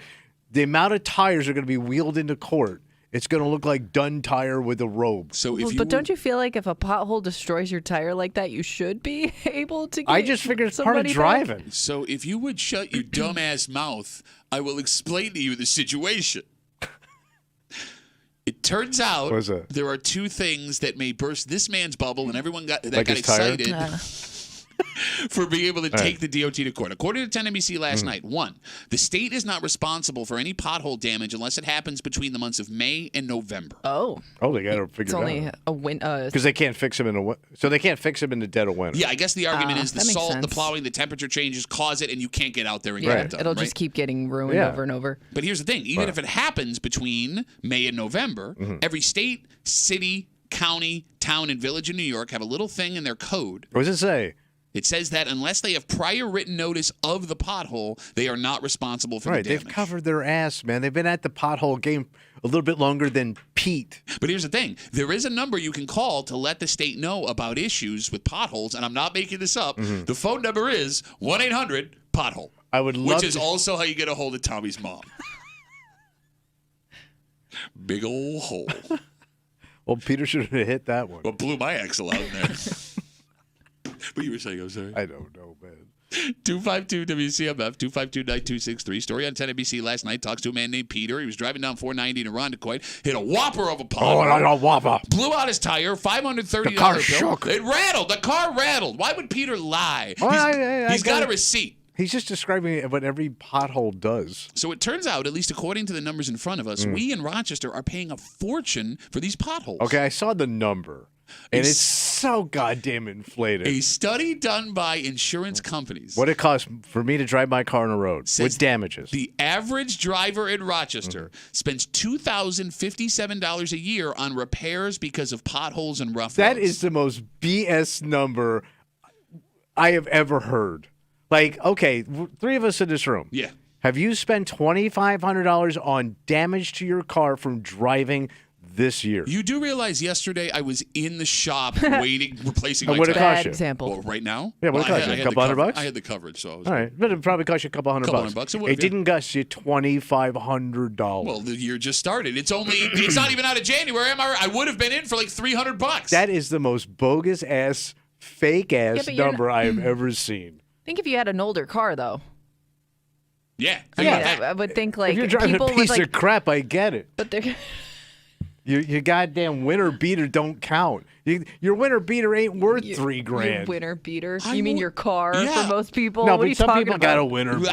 I would have never thought you were going to side with potholes. You're siding with potholes. Because he wants me to pay for his goddamn tire. Bro, you're paying $2,057 a I year on couldn't imagine repairs. if this happened to you. That is. How did they even come up with that lying ass number? You would think the insurance companies would actually undershoot. All right. You would think. I don't know. I didn't think about that. Stupid. I mean, to your point, look, that's if you have a 2-car household, that's $4,000 a year per household. That's $40,000 a year every 10 years of repairs. Of repairs. I mean, are you spending $40,000 on repairs in your house every 10 years? No, man. Okay. So You blow out a transmission or something. well, I mean, look, there are On average. that could also account for people that get into accidents because of potholes and rough roads. Okay. Or they blame it on the pothole. Okay, bro, you watch it happen That's on a- 390, 490, 590. People are swerving all over the place, going That's the into 5 lanes. Jennies you had at lunch. Look at you, man. Who are you? 1%er Department of Tomsportation. You should, like be more, that. you should be more careful with those holes that come out of nowhere when you're doing 60 miles an hour on Watch 390. the holes. Watch the holes. I'm gonna watch a hole and then I'm gonna run over it. Yeah. How am I Because supposed I mean, what am I gonna do again? Swerve a hole. How am I supposed to watch the holes in the dark? How am I supposed to watch the holes when there's a car in front of me? My husband cannot drive past the hole and swerve the hole at the same time. So there's a number that may really piss people off What that is it? actually showed up in the story again last night. So the same study that gave you that number, that it costs you just over $2,000 a year in repairs for your cars on average in Rochester, says only about 10% of major roadways in Rochester are in poor condition. Are in poor condition. Only 10%, 1 in 10. Are the greater Rochester? Are we talking like Monroe County? I mean, I guess. I mean, most of the roads I drive on seem fine to me. I mean, there's a couple of areas that Excuse are me? rough. Excuse me? Most of the roads you drive on seem fine to you? Yeah, but when I'm out in Pittsford, it's like it's almost There it is. That's it's what smooth. it is. That's what it is. Smooth sailing. Mister, I don't pay property taxes because I live in someone else's house, is driving all over millionaire roads. No, when I drive across like rough ass city street, I get it. Rough ass city street. Yeah. Kimmy, Yeah. would you agree or disagree that only 10% of major roadways in Rochester are in poor condition. Only 10%. Only I would think 10%. it's definitely Poor. more. Because I'm thinking like even like a nicer road, you're going to run into 2 to 3 problems on it at some point, especially in the winter. It just happens naturally. I would love to know what poor condition Yeah, is. that's a good point. Maybe it had to be so bad. When you drive over it, you lose a filling. Hey, you know what? You should lose that filling. God wanted you to lose that filling. The state should be responsible. I want the state to pay for my fillings. Bro, if I lose a filling, I want the state to pay for my filling. If that hole is so big, a filling falls out of my mouth and I swallow it. I'll give you your filling money. Thank you. The potholes, Kimmy, they feel worse this year, right? I don't see any difference. Hey, it's weird how Kimmy's voice changed all of a sudden. She had a pothole. I think it's kind of bad every year. I haven't noticed more than normal this year, especially because we've had a more mild winter. I would think that also helps the situation. So what you mean helps to create more potholes? Helps the opposite. Oh, no, I thought it was the opposite, that the rise in lower in temperature makes the ground contract and expand more and causes more potholes. Well, I thought it was the plows that did a lot of damage. So I just said yesterday, I woke up to a flat tire in the back of my car yesterday morning. I don't know how I got it. So I'm sitting in the shop. I'm paying yesterday, taking care of everything. Guy who's ringing me out said they had 3 cars towed in just yesterday morning, and I was leaving at 1 o'clock from potholes. Damn. 3 just yesterday morning. So those are whoppers. They had to be towed in. Yeah. Okay. Okay, you know what this is, and I can't wait. I can't wait because you open your stupid mouth and you speak this stuff into existence. You are gonna destroy your car at a pothole because you can't see crap. I pay attention. Do you pay attention? You don't pay attention to nothing ever in your life. I go, Kimmy, how about you start talking? Well, I'm not gonna drive to Albany and demand Hulk will fix my tire. What really sucks about this? What's that? The only solution to the problem is bringing out the construction folks, which will happen when spring, Right. summer hits, right?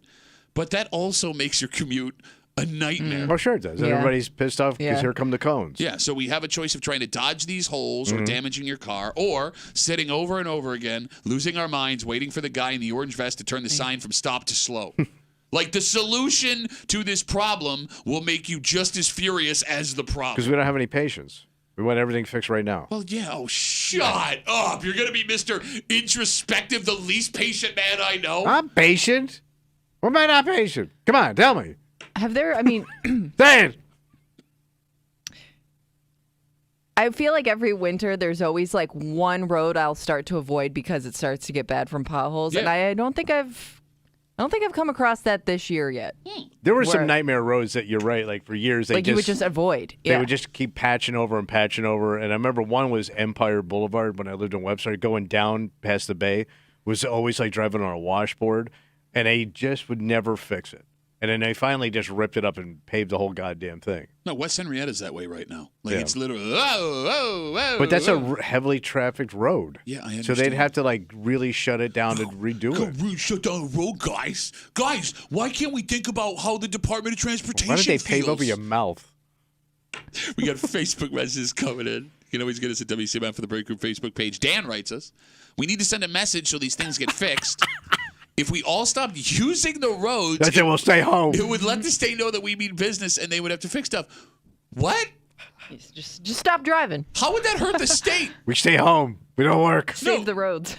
Oh, that would help the state. They would Yeah. have to, right? Yeah. And Less wear and tear. how you getting to work, Dan? You can walk on the grass? Because if you walk on the road, you're still kind of using the Hey, roads. twisted ankle in that pothole. That's what I'm saying. How about a better idea, Dan? Yeah. How about that? All right. Stay home. Let's take a break. All right. This business in Rochester, family owned, Yeah. has been around for almost a century. Yeah. Which is why the news yesterday was so shocking. To their, yeah. Well, look, to your point, like we knew there had been some trouble lately, but they had said over and over again, hey, guys, everything's going to be fine. We're just going to keep moving forward. And this is not the only longtime Rochester family-owned business that we've lost recently. Okay. And when you look at the history that we've had with places like this versus what exists now, as sad as it is, it might be better for our community. Oh. And we'll get into it, tell you who decided they're pulling the plug, and we'll do it next in the break room on 96.5 WCMF.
Time moves on. Oh, yeah. Things change. We lose things we love.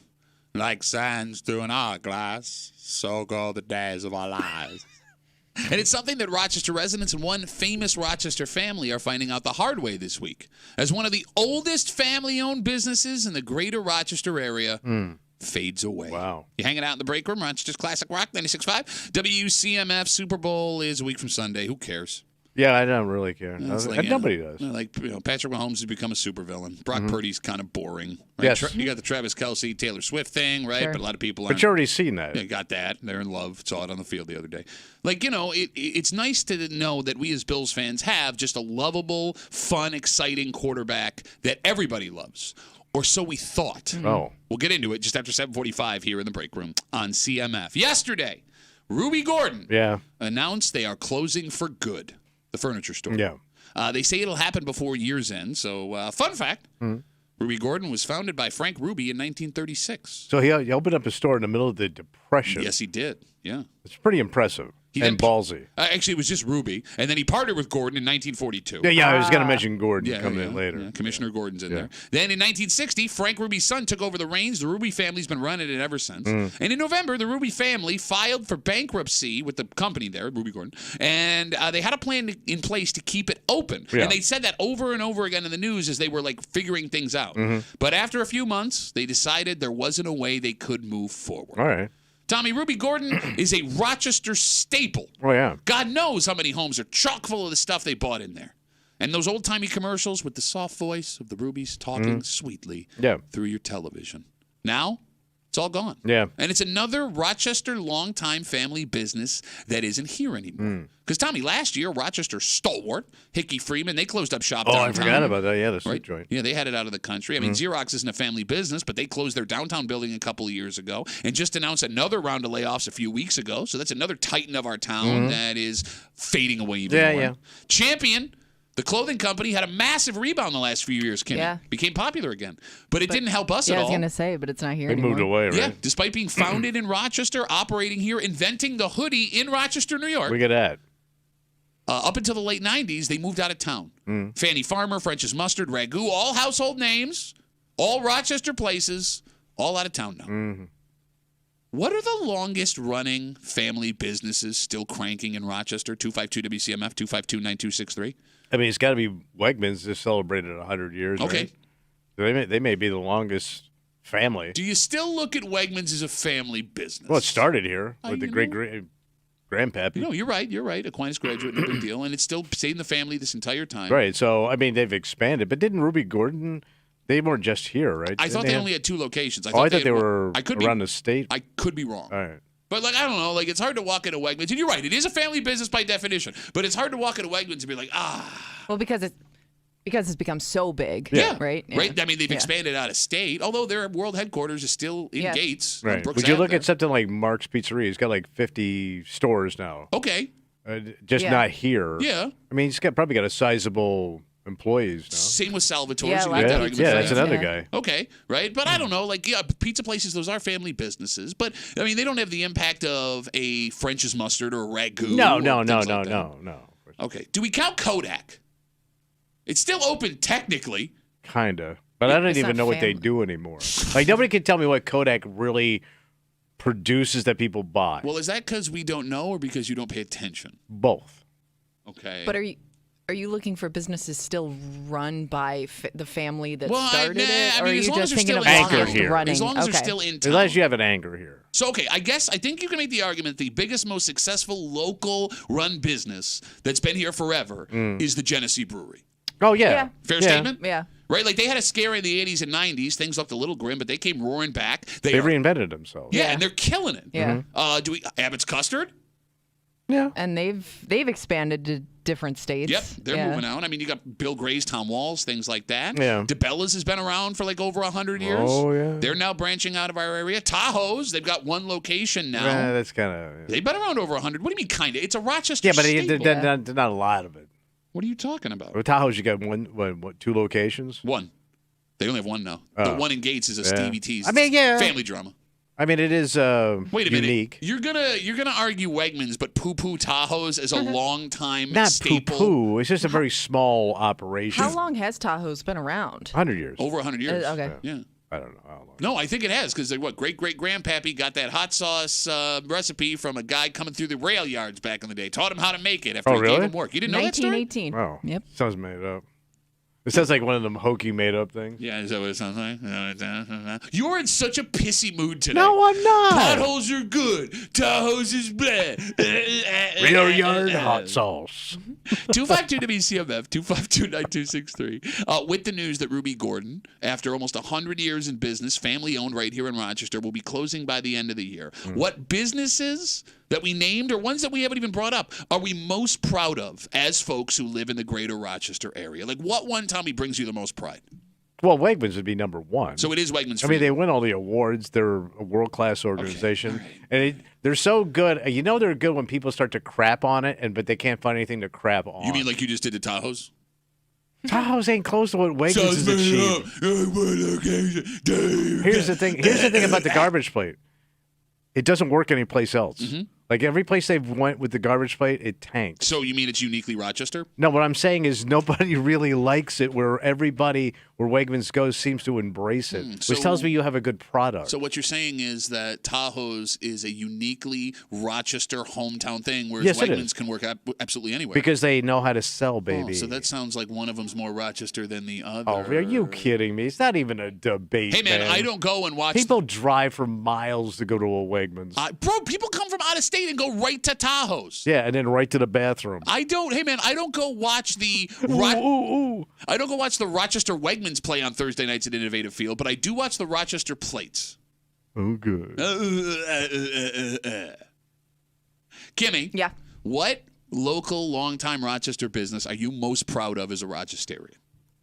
I mean, I think just because it's so much of part of my everyday life, I would have to. Wegmans is the first place that comes to mind Okay.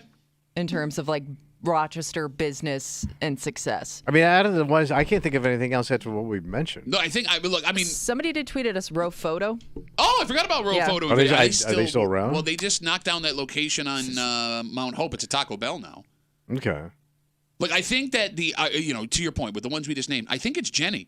Right? Yeah. Like, it's the one with the highest profile that's still a uniquely Rochester business. Mm-hmm. Folks love rocking Jenny merch. You don't see people in Wegmans t-shirts. True. No. Right? No. And that brew house is a place that folks will take It's a their hit. family or friends from out of town. Like, there is pride when you walk into a bar that serves Jenny asking for a Jenny. And All right, you maybe get- they're number one. And you literally get the Rochester skyline in the background. Yeah, I mean, it doesn't get more Rochester than Genesee beer. What about like the Zweigels? And that kind of Okay, stuff? that's a good one. That's a really good one. 'Cause that's only here. Okay, but you just made an argument that if it doesn't work in other places, it's not that good. So you're going to argue for Zweigels. No, Zweigels are sold out of state. I know they are, but In Wegmans. that doesn't count. Wegmans has to drag your ass around. Wegmans sells Tahoe's hot sauce out of state in I know. Wegmans. But it takes Wegmans to do it for you. You mean like it takes Wegmans to do it for Zweigels? Yes. I'm just saying. What do you don't even know what argument you're making anymore. I'm just trying to think of things that are uniquely this area. The White Hot is very unique to this area. It is amazing that hasn't I've never caught on. saw that before.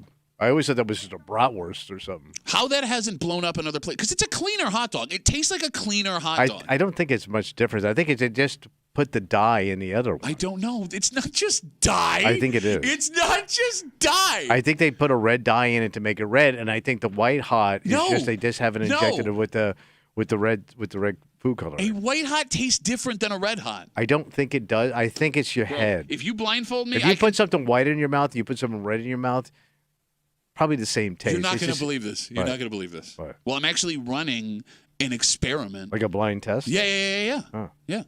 Where do I go for this? Oh, it's down in the men's room. Oh, yeah, what's it called? It's called Scientist Pat. Close your eyes. We're going to see what is white in your mouth, and if you can tell what it tastes like. Sauce. 252-WCMF, 252-9263. We're talking about family-owned, longtime Rochester businesses with the announcement that yesterday Ruby Gordon is closing by the end of the year after filing for bankruptcy and trying to keep it going. What Rochester business are you most proud of? Patrick's on CMF. Hey, Patrick, how are you, buddy? Hey, what's going on, man? Yo. I actually called because for a while there, you guys were nicking out freaking Zweigels, and then I get on the phone, and then I hear you guys talking about Red Hots and White Hots. All right, so for you, it's Zweigels. That's the one that you're the most proud of. Oh, absolutely. Like, there are people that I know of that used to live in Rochester that get cases of Zweigels sent to them out of state because Zweigels doesn't get sold anywhere else. They're getting cases of hot dogs. Well, no, there's several businesses in town. I know. Services they ship that do I that. swear to God, like my older brother, he lives down in Indiana. He got out of the Air Force and moved there with his wife, and he gets cases of Zweigels sent to him. And now he's dropping S-bombs in the state of Indiana. There's about 2 or 3 other people I know of that get the same thing done. I will say this, man. Zweigels has ruined every other hot dog for me. They are delicious. Like, you know, Absolutely, I agree on that for sure. Like, they got that Mr. Ted's in Buffalo, and everybody raves about it, and I went and tried it, and I was like, okay, it's not bad. It's not But Wegmans Zweigels. has a comparable one no, that they it sell doesn't. right next to it. Shut It's the up. same basic It's hot not dog, the bro. same thing, you idiot. It's the same you hot mean it's the dog. same dye they put in there, you stupid Yes. ass. It's not Red the same. dye number 7, baby. Shut up. One of my favorite dyes. Patrick, thanks for the call, buddy. Have a good rest of the day. Absolutely, you guys too. All right, take care. There goes Patrick. You're such a brainwashed ass bitch. Everything Wegmans is good. Nothing is better than Wegmans. Danny don't care about you, man. Yes, he does. No, he don't. He don't know your name. I see him all the time. Ooh, Dan don't know your name. Lie. 252 WCMF 252-9263. Now we got folks yelling at us saying we're forgetting People are getting stuff. pissed off. Let's talk to Skyler. Hey, Skyler, what's up, buddy? Hello, folks. Hey, how about 96.5 WCMF? There's a staple that I've been listening to since I was about 6 years old. Skyler, we don't have any free T-shirts to give you. Yeah. I'm sorry. I don't want a free T-shirt. I already paid full price for my Ribs Arkansas shirt. Attaboy. No, okay. I guess CMF it's been around for 50 years. Yes. Yeah. Yeah. Okay. It's very unique. So I got to be honest, okay?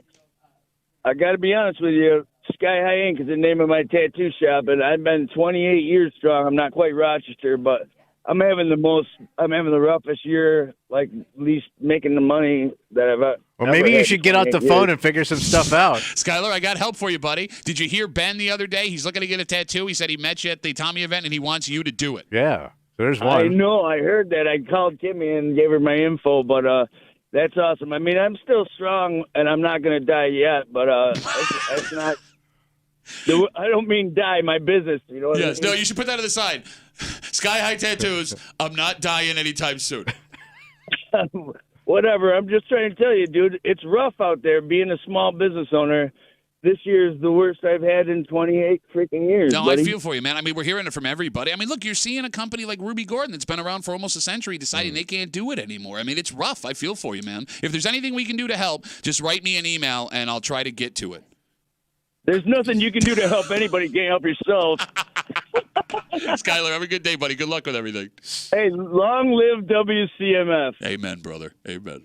So he just called to kind of get his own business as a long-time stable being here 28 years. I think he did it. He even qualified it with not really Rochester, but.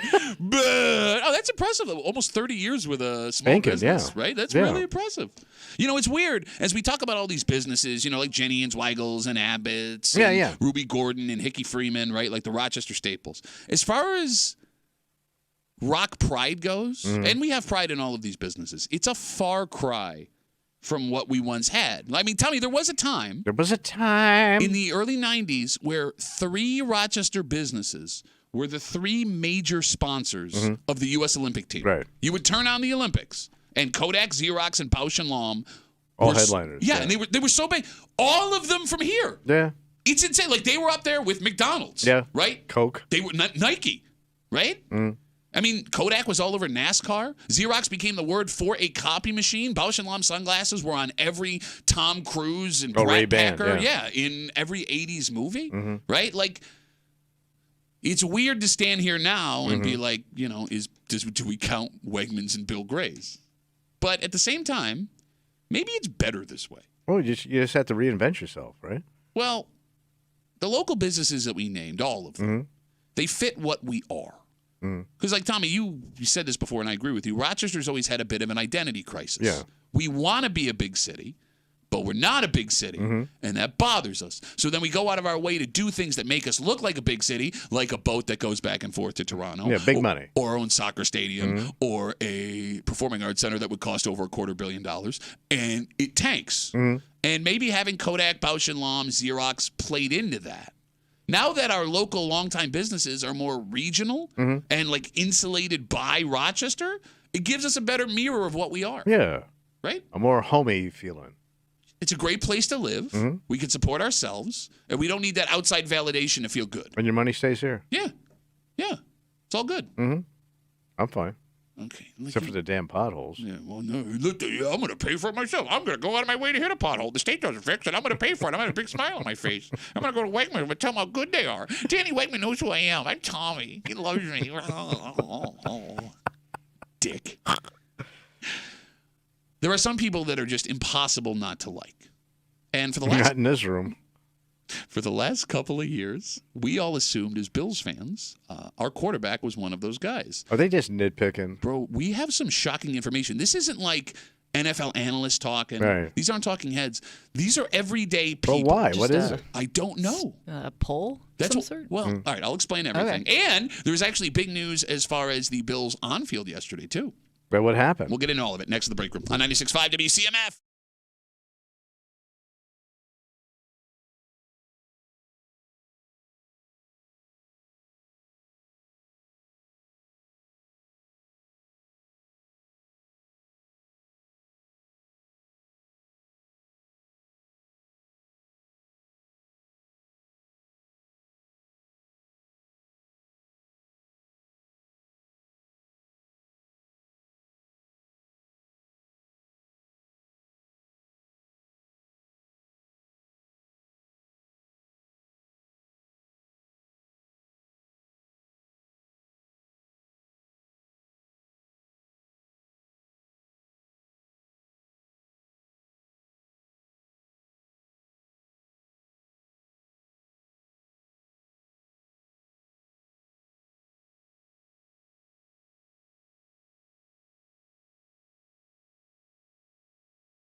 There are some people just impossible not to like. Yeah. And based on what we've seen from this guy the last 6 years, you would think he's one of those guys impossible not to like. But it seems, based on just regular ass everyday people, he's one of the least liked people now. Least.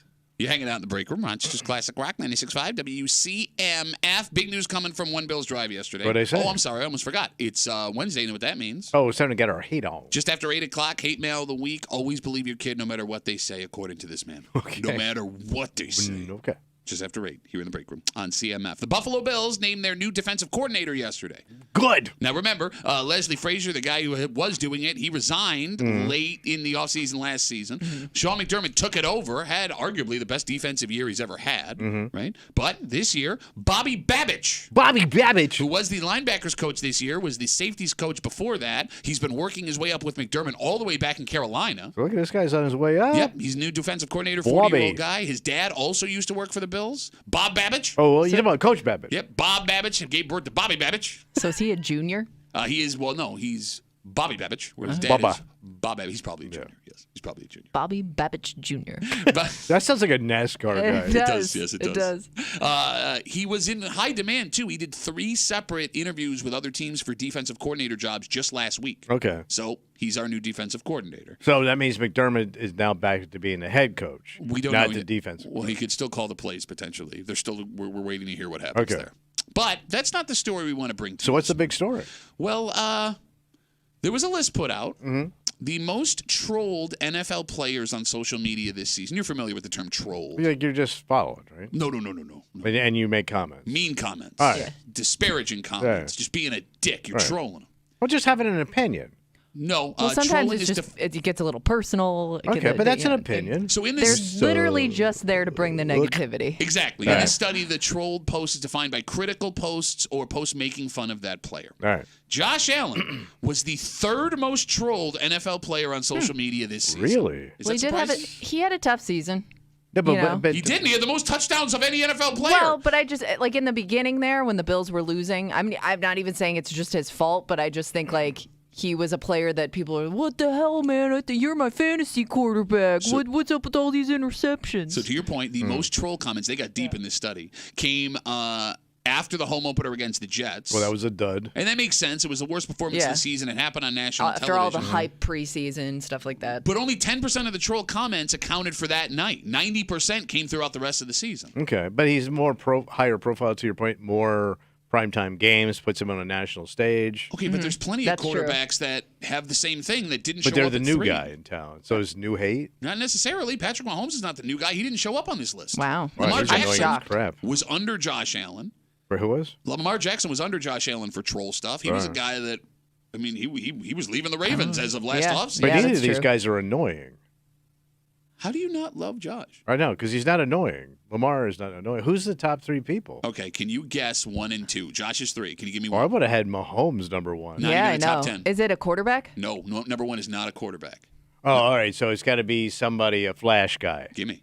That's on the field now. You got one guess. Kelsey. You nailed it. Yeah. And with Taylor Swift, that makes sense. Right, yeah. Right? Okay, so Kelsey was number 1. Can you name me 2? He is a quarterback. Oh, he is a quarterback. I thought you said Josh was 2. Josh was 3. Oh. And he's annoying. Super. Aaron Rodgers. Nailed it. Oh, yeah. Well, he had all that weird stuff going on in the offseason. Pride of New York. I think he's just always putting himself out there all year round. But the dude didn't even play, and he was the second most trolled NFL player on social media this season. But going back to Josh being number 3, does this mean that fans outside of Western New York don't like Josh Allen It would anymore? have to be, right? But if we go down the list here, he's an amazing and entertaining player. You cannot argue that. Right? He never says anything controversial. No. Can you think of a scandal he's been involved in? He's always doing sweet things for kids or He's folks just like in the an community. shucks kind of kid. Yeah, yes. And it's not like the Bills have won 7 Super Bowls where you'd be sick of his success. Tell me why you don't like him. What did he do? It's got to be just his play on the field, because I'm thinking, I think most of the trolling comes from people putting money on games or playing fantasy or something, because he was definitely going into the season one of those guys that you probably put your money on. Okay. He was going to be your first pick in your fantasy draft, and then for him to not live up to your fantasy standards, I'm assuming that would spark a lot of hate. Okay, it has nothing to do with what he's doing off the field. But the same thing happened to Mahomes. They went through a 5-game stretch where True. he was it is throwing weird that interceptions. Mahomes. I'm very shocked that Mahomes isn't on that list. Is he so nice that people hate him for it? That could be. Like, you just hate him because he's got everything going his way. He's a nice kid, bad contract. But again, nice girlfriend. He did go through some relationship drama. But that was last season. This starts in opening night. Yeah. I mean, that wasn't that it wasn't. much. I don't think it was it all would. rumors anyway. Yeah. Right. God, the stuff we were hearing was hilarious. And I still hear people still bring it up. I know the person who knows a guy who knows the girl. I know a police station. They buried it. They buried the story. They buried the police report exists in this world that wouldn't get out. I'm telling you, There's a Josh Allen Jr. running around. Also, Damar Hamlin's clone, not as good as Damar Hamlin as you saw in that fake punt. Are people just sick of the Bills in general, and it kind of comes out in Josh Allen hate? What's there to be sick of? Well, you haven't finished the fans. job. You haven't won. You haven't gotten to the Super Bowl again. Like, you've got all this talent. People are kind of laughing laughing and you're not finishing the job, so that could Okay. piss people off. People outside of Western New York? Well, that's a good point. Right. 252-WCMF, 252-9263. Josh Allen in this study was the third most trolled player on social media in the NFL this year. Travis Kelce was number 1. Taylor Swift makes sense. Aaron Rodgers was number 2. Dude's insane. Makes sense. But Patrick Mahomes not in the top 10. Josh was higher than Lamar Jackson. I mean, there's plenty of controversial players. More than Tyreek Hill? More than Tyreek Hill? So maybe it's because the Bills fans travel so well and they seem to take over their areas. That could piss people off. That's what I'm wondering, if it's almost like Bills fan related, because especially Miami, where they literally take over the whole town. Yeah, that's a good Like, they're call. lining up all the fun strip places where everybody's having a good time. I Go misspoke. ahead. Patrick Mahomes was not in the top 5. He was in the top 10. I'm sorry. okay, My mistake. so he's on there, but He's I'm a still wild card. surprised he wasn't up there in terms of like top 5. The fans may fuel the hate. That's a good call. Not to mention, there were a lot of people who, when Josh Allen was drafted, myself included, I'll put my hand up on this, thought that was going to be a bust of a pick, right? Yeah. And a lot of people just flame-warred all over social media that Josh Allen sucks and this was a stupid pick. But that was a long time ago, though. But he's been making people look stupid, so anytime he makes a mistake, those folks that stake their reputation on Josh Allen sucks want to show up and be like, told you Josh Allen sucks. There's also a couple of commentators that are just in love with Josh Allen. How do you And not? that would also piss you off. Yeah. Because they almost sound like, they're Whenever that homers. happens to any player, everybody gets annoyed. Stop talking about him. Not that great. But he is. I mean, like, again, he had the most touchdowns of any other player That's true. in the Yeah, NFL yeah, this yeah. season, right? Like, that's a metric you can't argue. No, that's true. He has popped up a lot more just in general in terms of like ads and Yeah, he's running around with that pig. Oh, Peppa. Yeah, her too. like it could just be, once you get to that kind of status, you're just out there more, so Yeah. people, find ways to not like you. We got folks getting at us on Instagram. Kyle writes us, he gets hate because Bills fans treat Josh Allen like he's Jesus. You can't hate Josh. It's the Bills fans that jam him down your throat and makes him the problem. Yeah, I think Bills fans contribute to it. Okay, but again, That's what for NFL loving their quarterback. But what NFL team doesn't do that? Like but Jets fans but Bills fans are just known for being obnoxious. What? Name me an NFL fan base that is not obnoxious. Name me a single one.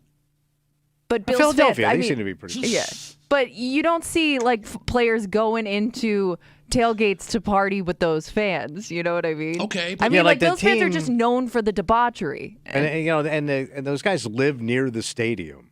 That's another thing. I can't think of another NFL team where the players can almost see the stadium from their house. I mean, Green Bay, but I get what you're saying. You're but you know what I right. mean? It's but Yeah. it's like that kind of adds to the atmosphere. Okay.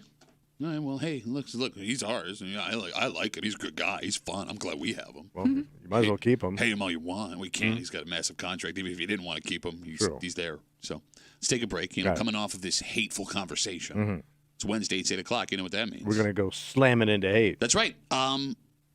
This story was unique because despite the fact that police say this woman was very, very wrong in what she did. Yeah. And mistaken initially for what she was upset about. There were still people defending her, even when we talked about this initially. Yeah. And after we tell you the story about this mother who thought her kid was in danger and reacted in a very inappropriate way, only to find out maybe she wasn't, All right. people still defended her. And we were just slammed with Facebook messages, stuff on Instagram and Twitter, and a bunch of letters. And there was one letter that encapsulates all of it because according to this man, the world is different now. People need to listen to their kids. Oh. Not like they did back in the day when they were. I don't understand what he's trying to say. I don't either. But it's insane. And we'll get into it next to the break. 96.5 WCMF.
This story has created two very different camps, Tommy. Camp one?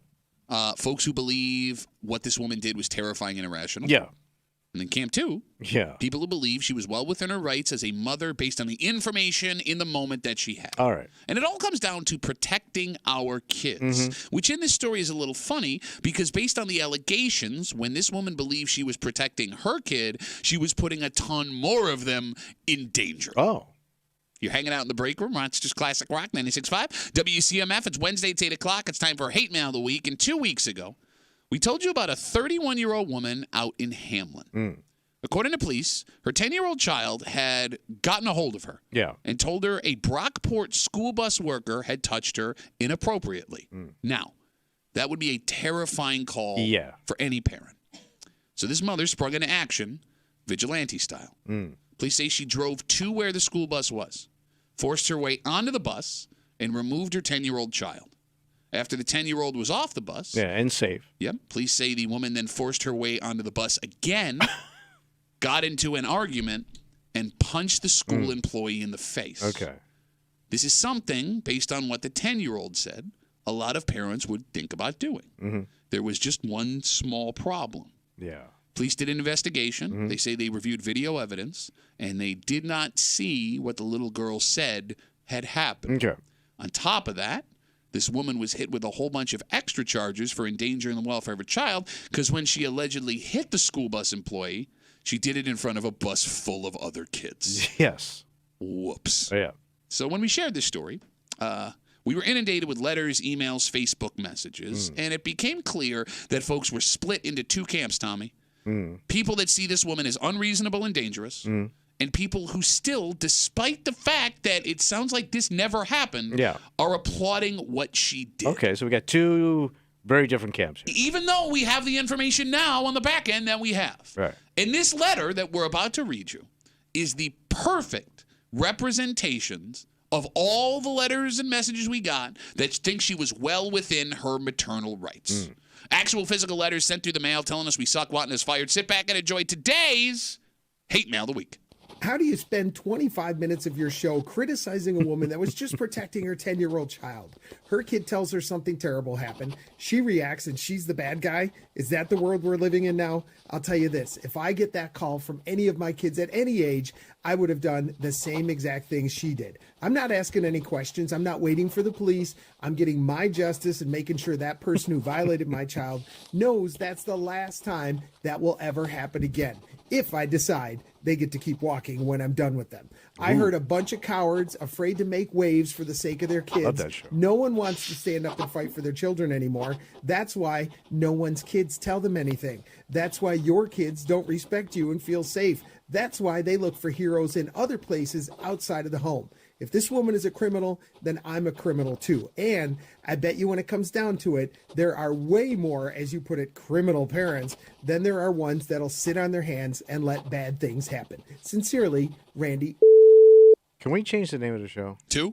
A bunch of cowards on CMF. Well, look, in Randy's defense, not only are you a coward, I am also a known hider. Thank you, Kimmy. So Randy's letter got a lot of passion in there. Oh, yeah. He's fighting for his He's ramped kids. up Randy. Yeah. He doesn't care what you think about it, Tommy. Right, he's coming in swinging. That's right. You may not walk when I get done with you. That's right. You know what's really interesting about Randy's letter? What's up? He completely fails to mention the fact that police couldn't confirm the story that the kid told her Yes, mother. yes. Remember? Like, there's a video they reviewed. Well, he stopped listening before we got there. No, because he said he listened to all 25 Yeah. minutes of what we were saying. Hey, lady, maybe you shouldn't punch a woman in the face before, Yeah. you talk to police. Like, that's a very important and valuable piece of information to leave, Randy, out of your passionate letter. Yeah. But, Tommy, the letter goes deeper than that. What's that? Randy talks about how the world has changed. No longer are parents willing to fight for their kids like they did back in the day. Except for this example we have here. Now, that one there, yes. Yeah. Oh, yeah. Tommy, Yeah. you were around back in the day. Oh, yeah.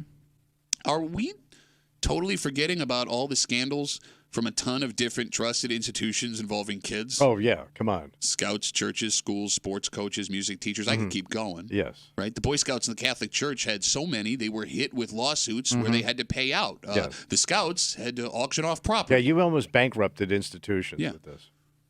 And cities. Randy, forget about that. Yeah, apparently. Because his newspapers don't go that far back. No, they do. You can go online. They got it all there. You can go to the library. They got microfilm. You can check those things out. Randy, what about those, Randy? Yeah. What about those situations? Those terrible, terrible situations where we know that kids told people and either folks got moved around or folks didn't believe what the kids had to say. Yeah, you trusted the institution. Exactly. What about that, Randy, back in the day? Like my father spent a lot of money sending me to private school. Yeah. So in order to justify the money he was spending, he was always going to back that school. 100%. Right. I mean, it's a very common idea with old school parents. Yeah. Right? And look, I understand at the time, it is hard to wrap your head around this trusted institutions that have been around for centuries, some of them millennia, are going to do something like this. Yeah. But for Randy to sit here and go, people today don't fight for their kids like they did back in the day. Are you out of your mind? I would say parents fight way more for their kids today. Yeah. And beyond what they should today. Thank you. In the last 20 years, for sure. I mean, you even say, your parents didn't even show up to anything. No. They weren't even present. Well, look, and they didn't care. In his defense, he was a lost cause the second he came out of his mom.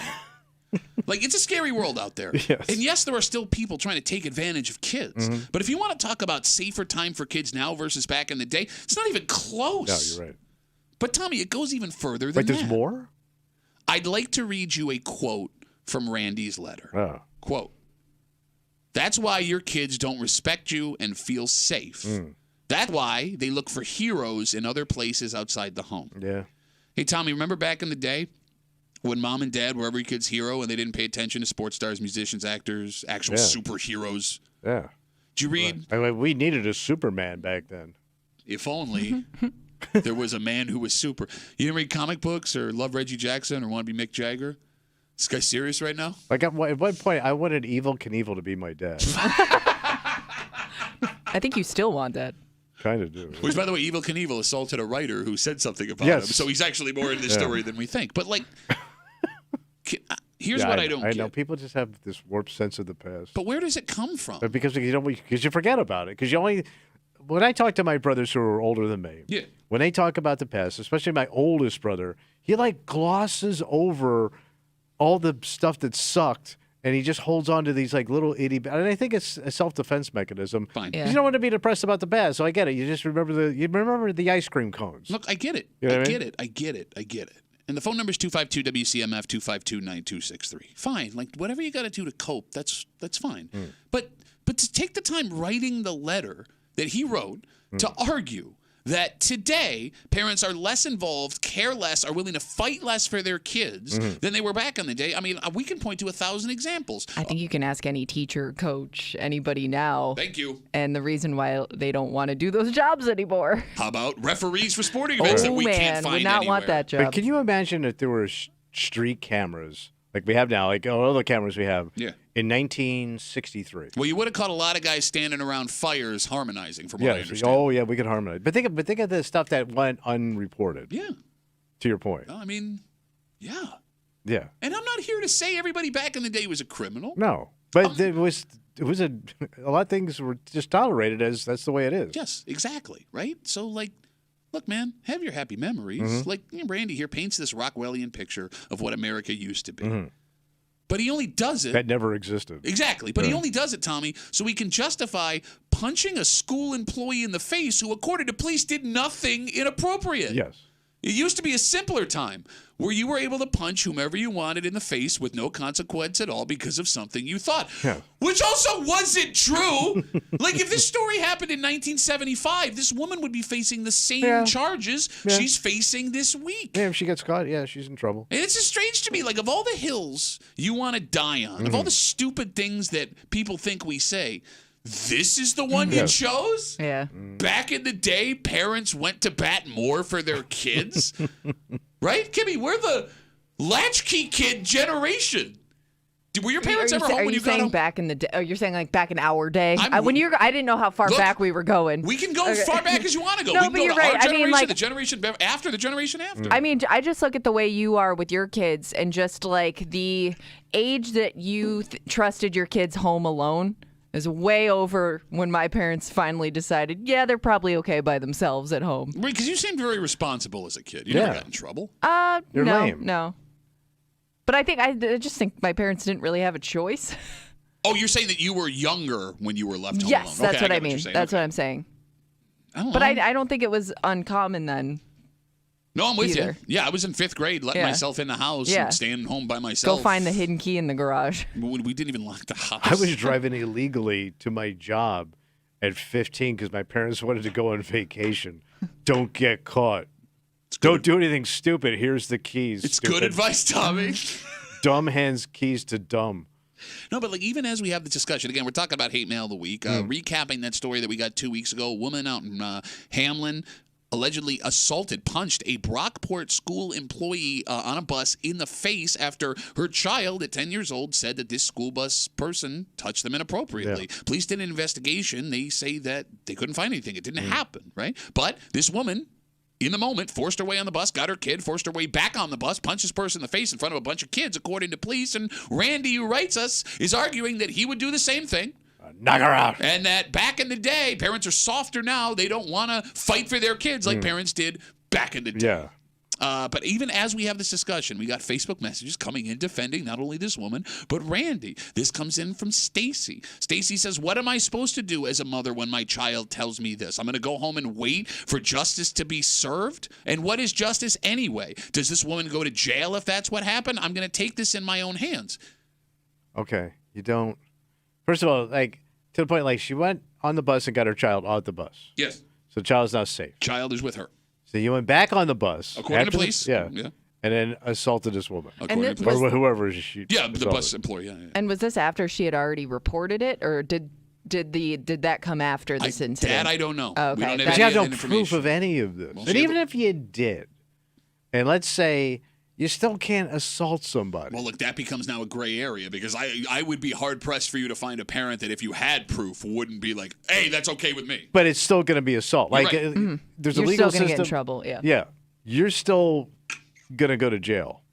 Ah! Or you're going to have to lawyer up and spend a lot of money staying out of jail. Yeah, maybe. So there you go. I mean, that's an interesting discussion to have, right? Because, look, I'll be honest with you. Let's say something like this did happen and you had proof, right? There was proof that it happened and a parent assaulted somebody else because of it. Yeah. You're right. By the letter of the law, that is wrong. But if they arrested that person and made him go to court and tried to lock him up, I would be bothered by that as a parent. I mean, I get in the moment why you're doing that thing. Right. Like, you watch something happen. There isn't a parent that wouldn't do that. But you're going to make your situation 10 times worse. Okay, fine. You know what I mean? But that's not even the discussion here. That's not the thing I know. here, right? Yeah. Like, they did the investigation. Police said they Nothing couldn't find happened. anything, according to police. Yeah. Well, You know, there's an argument to be had now yeah.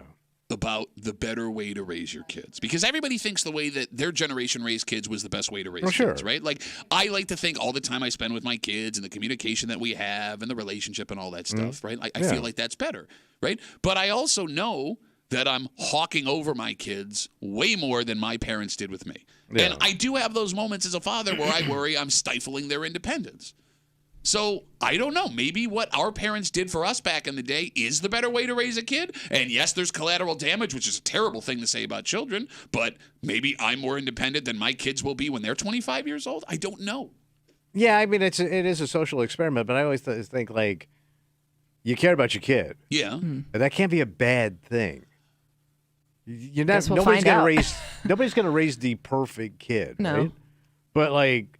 But you want to also, there's a balance of, am I taking away tools that they're going to need later on in life by not giving them some freedom? I don't know. And like Yeah, but maybe I need these tools because you did such a lousy job of parenting. Okay, but here's the thing. You know what Even I mean? in that statement, and I know how you feel about your parents, and I've had, I'm talking about stuff with I mean, I would take your way of parenting than my parents' parenting. But you just said, it's not But bad. I don't get a boat. You just said it's not bad to care about your kids. Right. I mean, look, all the things your parents did, they cared about you. They did what they thought was right. Exactly. Like, that was standard That practice. was their way of showing love. Exactly. And same with my parents, right? Like, they did what was standard for that time. What was right. Yeah. And that's the cruelty about raising kids, is you don't know what you did wrong until 20 years after you're done raising kids. What do the cops call?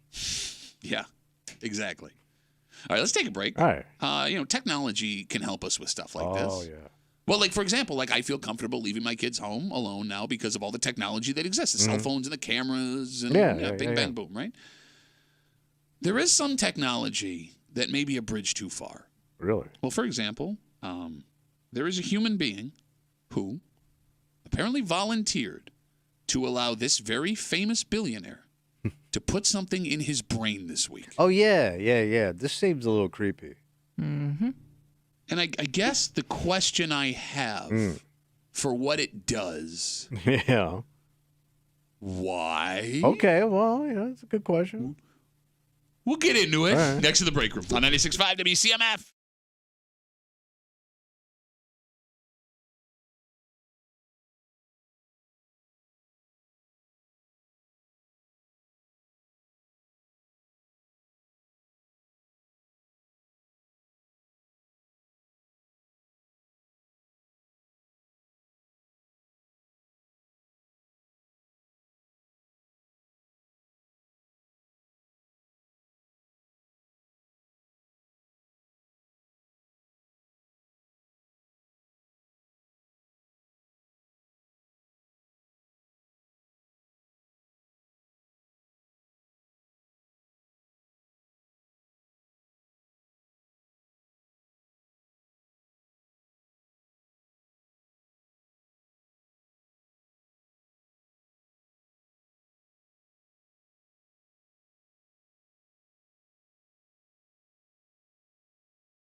This is a technology we've never seen before. I don't get it. A technology, Tommy, maybe we never thought possible. And it's going to go into the most sensitive and mysterious part of your body. And sure. Oh, I thought it was going on our head.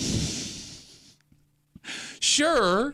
Eventually, all weird technology becomes normal to the point where we don't remember what life was like. But this without is real it. sci-fi stuff here, bro. Well, bro, you ain't wrong. It's hard to believe, Tommy, that eventually people will have no problem with a for-profit company inserting a chip into your brain. Yes. You're hanging out in the break room, Rochester's Classic Rock 96.5, WCMF. You can watch the show. Watch our shock. Soon, you'll be able to beam it right into your skull. What? You can get us at the Odyssey app, WCMF.com, and on YouTube and Twitch. If you want to get at us on YouTube, you can get us at the Break Room WCMF. We've gained 100 subscribers in like 5 days. That's amazing. We love you guys for that. We Yes. appreciate it. Just, subscribe, like, helps Enjoy. us out. As we were told in a corporate meeting, it really lets the higher-ups know that people are listening and enjoying your program. They like you. Your program, a quality program. So you can get it at WCMF Break Room on YouTube and Twitch, and again on the Odyssey app at WCMF.com. All of that brought to you by our good friends at Three Heads Brewing. Three Heads Brewing, the official brewery of liking your program. Tommy, are you familiar with the company Neuralink? As of not until yesterday. Okay. So for those who don't know, it's a company owned by billionaire Elon Musk, and they want to put a computer chip in your brain. Why not? I'm not space. making that up. Slide it in there. So back in 2020, Musk announced that the company was developing a chip that could be implanted in your brain, which would allow humans to stream music like in your skull. Yeah. Then came the idea that the chip could control almost every device you have, your phone, your computer, just by thinking about it.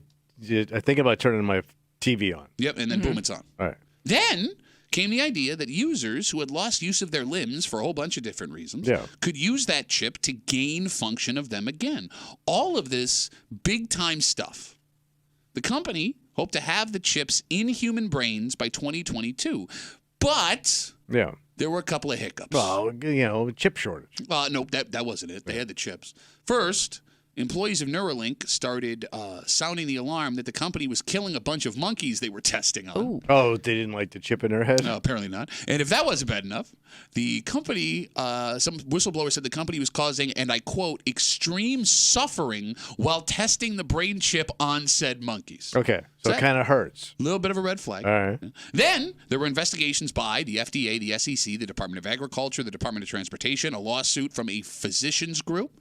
But Neuralink and Elon Musk, they weathered the storm, and eventually they got FDA approval for their brain chip. So the government has signed off on brain chip. The FDA has.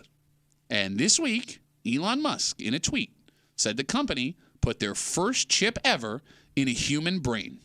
Sidebar. Guy's name? What? Chip. Get the hell out of here. Chip's got him chipped. In a tweet, Musk said that the patient is recovering well.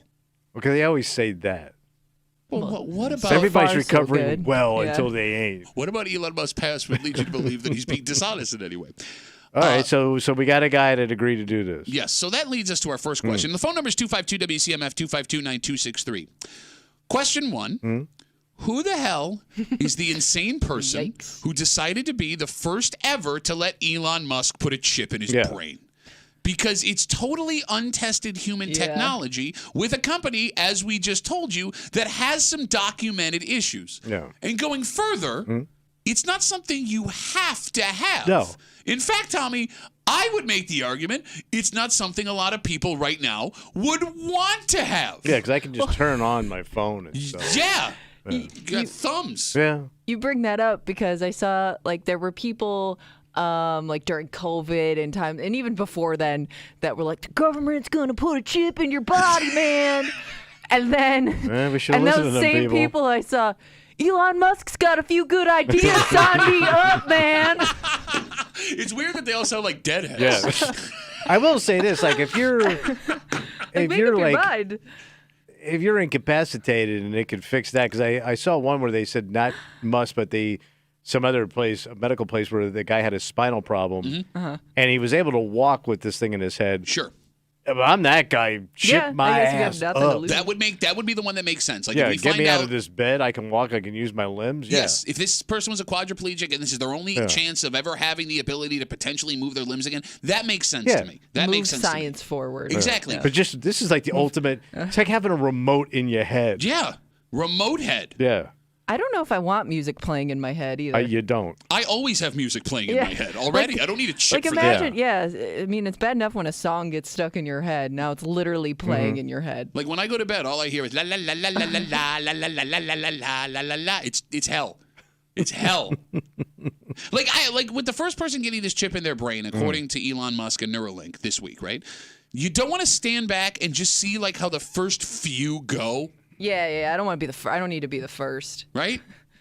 But they did us with other things like heart replacement. No, but let's see. That's just it. Like they put the peg heart, the Jarvik 7. I remember the fake heart. But those are things you need. Yeah, exactly. Yeah, Like, true. if my heart stops Yeah. working, Yeah. I need a heart. If this chip goes in this person's brain, and again, we don't know the details, if it was just to control a phone and a laptop and have music playing in your head, why would anyone want that?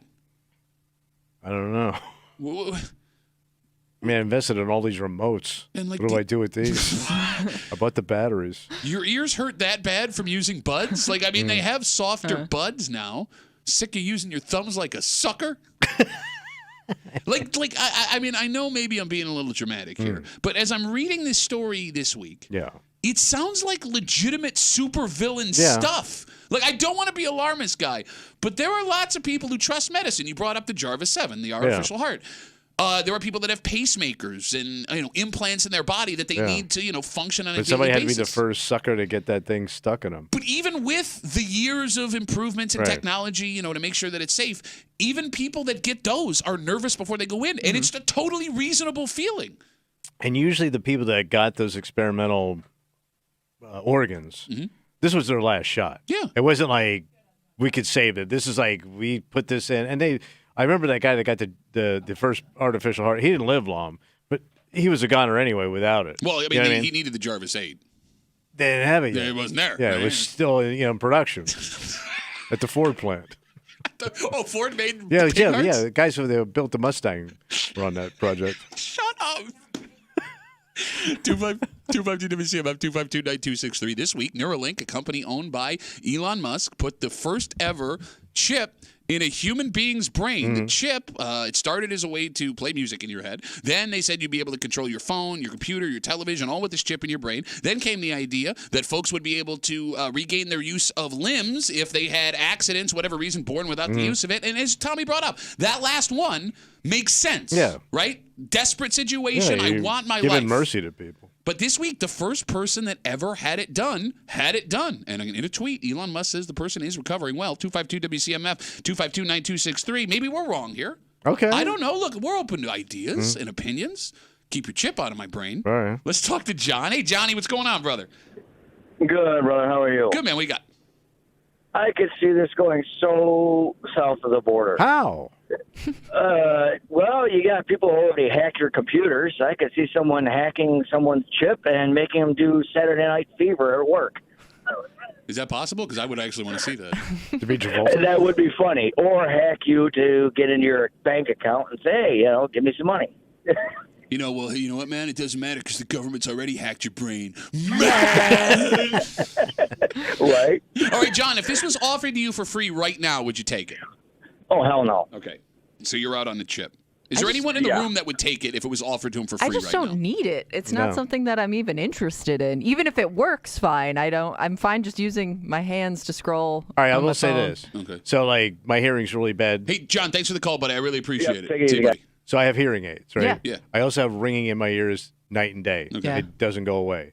If they told me that this chip would take the ringing out of my ears, yes. Okay. Really? So Bro, it solved I the live with problem. this- Yeah. Anybody that has it will tell you you can't get away from it. It's in your head. If they told me this chip takes that out, do it right now. So it bothers you that much that you would allow human hands in your brain? yes. Really? Yeah.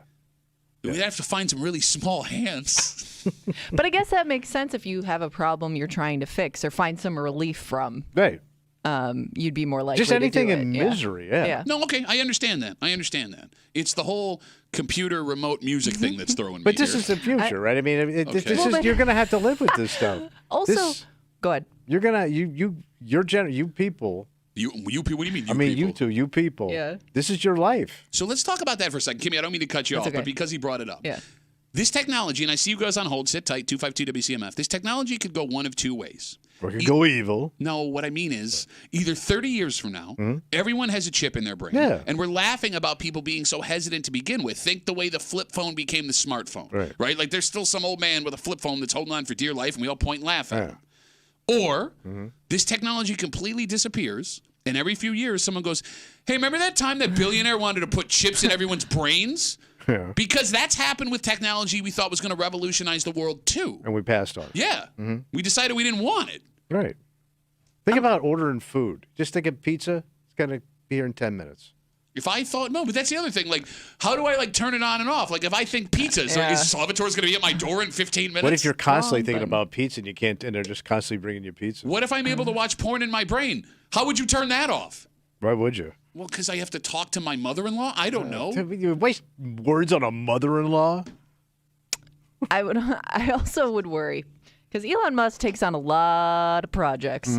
Can he finish one before he starts the next one? Wait, the moon? Well, no, I mean, to your car. point, rocket ships, electric vehicles, self-driving vehicles, Social media. Right. Like, let's complete one project and move on to the next. Like, let's fix those problems before we create another problem. He's like the stepdad everybody had growing up, right? Like everything It's like is he just half gets broken. bored with it. Yeah, right. There's We're going to finish that treehouse?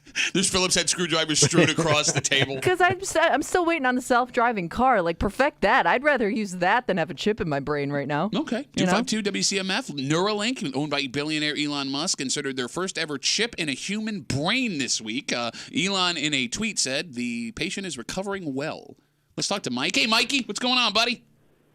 Hey, how you doing? Good, man. I was just calling. My biggest concerns would be, like I mentioned, hacking. But then, what happens if something goes wrong? Like, is there a customer service number you got to call and wait on hold for? You just have to think about it, and you're try there. to get into a doctor. And then the other thing is, what if the company that's doing this goes out of business? That's a great now question. You just got this random chip in your brain that no one can service. That's a great question. They don't have the parts. My biggest fear, on a side note, would be to be hacked and then just have to listen to Tommy's voice all day. Somebody's played it on repeat. No, but Mike, think about this. Let's tie it to another company that doesn't exist anymore. Right. For example, every once in a while, you'll still see a Saturn car driving down the street. Yeah. Right? And there are people that spent money on those cars and they took care of those cars.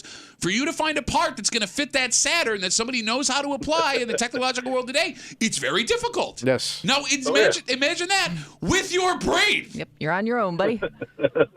Or you got to call some 800 number in the Philippines and wait for, 50 minutes on hold to fix your piece of technology. Mikey, thanks for the call, buddy. Have a good rest of the day. All right. Bye. So I wonder what the whack on it is. That's a great question. Right. Yeah. So let's say it costs you $5,000 to put this in your head. I bet you it's more than that. Bro, here's what you're not considering, to your point. Brain surgery. Yeah, the cost of surgery alone. Well, yeah, how deep in your brain? Is it just like out of your skin? Worst PG's tune of all time. How deep is your brain? How deep in your brain? How deep I mean, they smushing it all the way in there with their finger?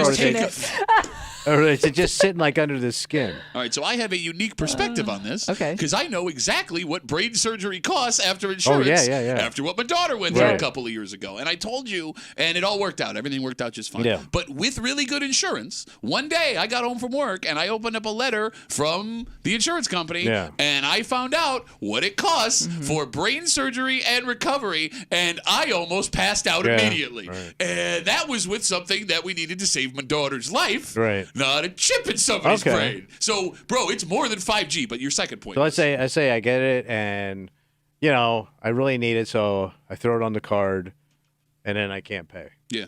They're going to repossess your brain? They're going to repo my brain chip. But here's the thing. To go back in would also cost money. Right, You'd have to but pay I for ain't got it. Okay, but you'd have to pay for another. So what do you do? And they're going to be able to find you. There's a chip in your brain. Yeah, you can't even go in a run. What are you going to do? They sit in your sister's garage? And like the other question, like when it comes to technology, the one thing that is always definite, as technology moves forward, and it moves forward so fast now, there will always need to be updates. Yeah, improvements. Yeah, because Tommy, you have a smart TV that isn't smart enough to connect to all the stuff you want on your TV, right? Yeah. When a cell phone and computers and TVs advance past this chip in my brain, do I have to let the company go back in and put a new chip in? And that doesn't sound fun. No. I mean, the initial surgery doesn't sound fun. Right. But, like, that would be brain surgery for the sake of a system update. Yeah. Yep. A reboot. Yeah, like when you plug your phone in at night and it tells you the next day, like, hey, it's all good. It's like that, set with brain surgery. Now, listen, we sit here and we speculate this whole time. Yeah. Maybe it's not as invasive as we believe. Oh, okay. Maybe. But they can try it first. Other people could go ahead and let's see give it how a the try. monkey does. No, the monkey. Well, no, we saw how the monkeys did. So Not they're done great. with the monkey. Well, no, some monkey must have been all right because this guy's got it. I do wonder how that transitioned from those issues to now human brain, but we're gonna find out. I'm not smart enough to know. Well, look, I mean, to Tommy's point, there's been a couple of monumental, world-shattering medical thing. You brought up the Jarvis 7. How about Dolly the sheep? Remember Dolly the sheep? They cloned the sheep. Oh, yeah, we got double sheep. Yeah, that was like the biggest story for a year. What was it, the mid to late 90s? Yeah. Whoever this person is, whether the thing is successful or it's not successful, will be all over television. Oh, you're going to be the Neil Armstrong of this thing. Yeah, and there, I'm sure. Parades, ladies lining up. Why would you give a guy a parade for getting a chip in his brain? Because you're the King Chip. King Chip? Yeah. But, like, you would assume that this person is going to talk at length about their experience getting this chip in their brain unless they sign something that wonder has what that waiver was. Whatever happens, you're on your own. Good luck. Here's your brain chip. All right, let's go from chip in your brain to something more simple, Tom. What? Something that Kimmy and I's generation loved as a kid. And they're still around, just not to the degree that they once were. Is it food? Well, this place had food. Oh, it's a joint. Oh, Right. yeah, it is. But now you can get the food from this place at home. And I'm not talking delivery, buddy. What is it? Well, apparently there's enough of a need for there now to be a book to teach you how to cook all of these things at one of your favorite childhood places. Wait, a cookbook? Uh-huh. We'll tell you where next to the break room on 96.5 WCMF.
It's weird what nostalgia can do to all of us. Yeah, sure. Because you're not going to understand any of this, Tommy. But kids our age and folks younger, there must be enough people that want to try this at home for them to think they'll be able to make money on this new product. Why don't you just go buy it out?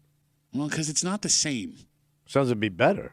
You're hanging out in the break room. Rochester's Classic Rock, 96.5 WCMF. Just after 9 o'clock this morning. Tommy, you're a man who believes that adults with big dreams are silly. Are suckers, yes. And you believe that there is a certain age where... it's pass you by. Okay, yeah, a certain age where you got to give that big dream up. There is a man who we're going to tell you about just after 9 from Rochester who's about to spit in the face everything you believe. Ooh, he's going to hit, baby. Well, no, he has already. He kind of already did. Yeah. He hit. He hit. 30-year dream. He So accomplished he's it. rich. Big time. Well, it's not always about money. It's always about the money. Really? So you're a massive failure? You call me that every day. So then we're in agreement. We'll get to this story just after 9 o'clock here in the break room on CMF. Kimmy, Yeah. if you can think of the most delicious pizza from when you were a child, a place that you would go out to and have a ton of fun, your answer would be? Pizza Hut. Okay, Pizza Hut was good. Okay. But Pizza Hut didn't have that kid vibe like this place Oh, like did. a place that wasn't just pizza? You got it.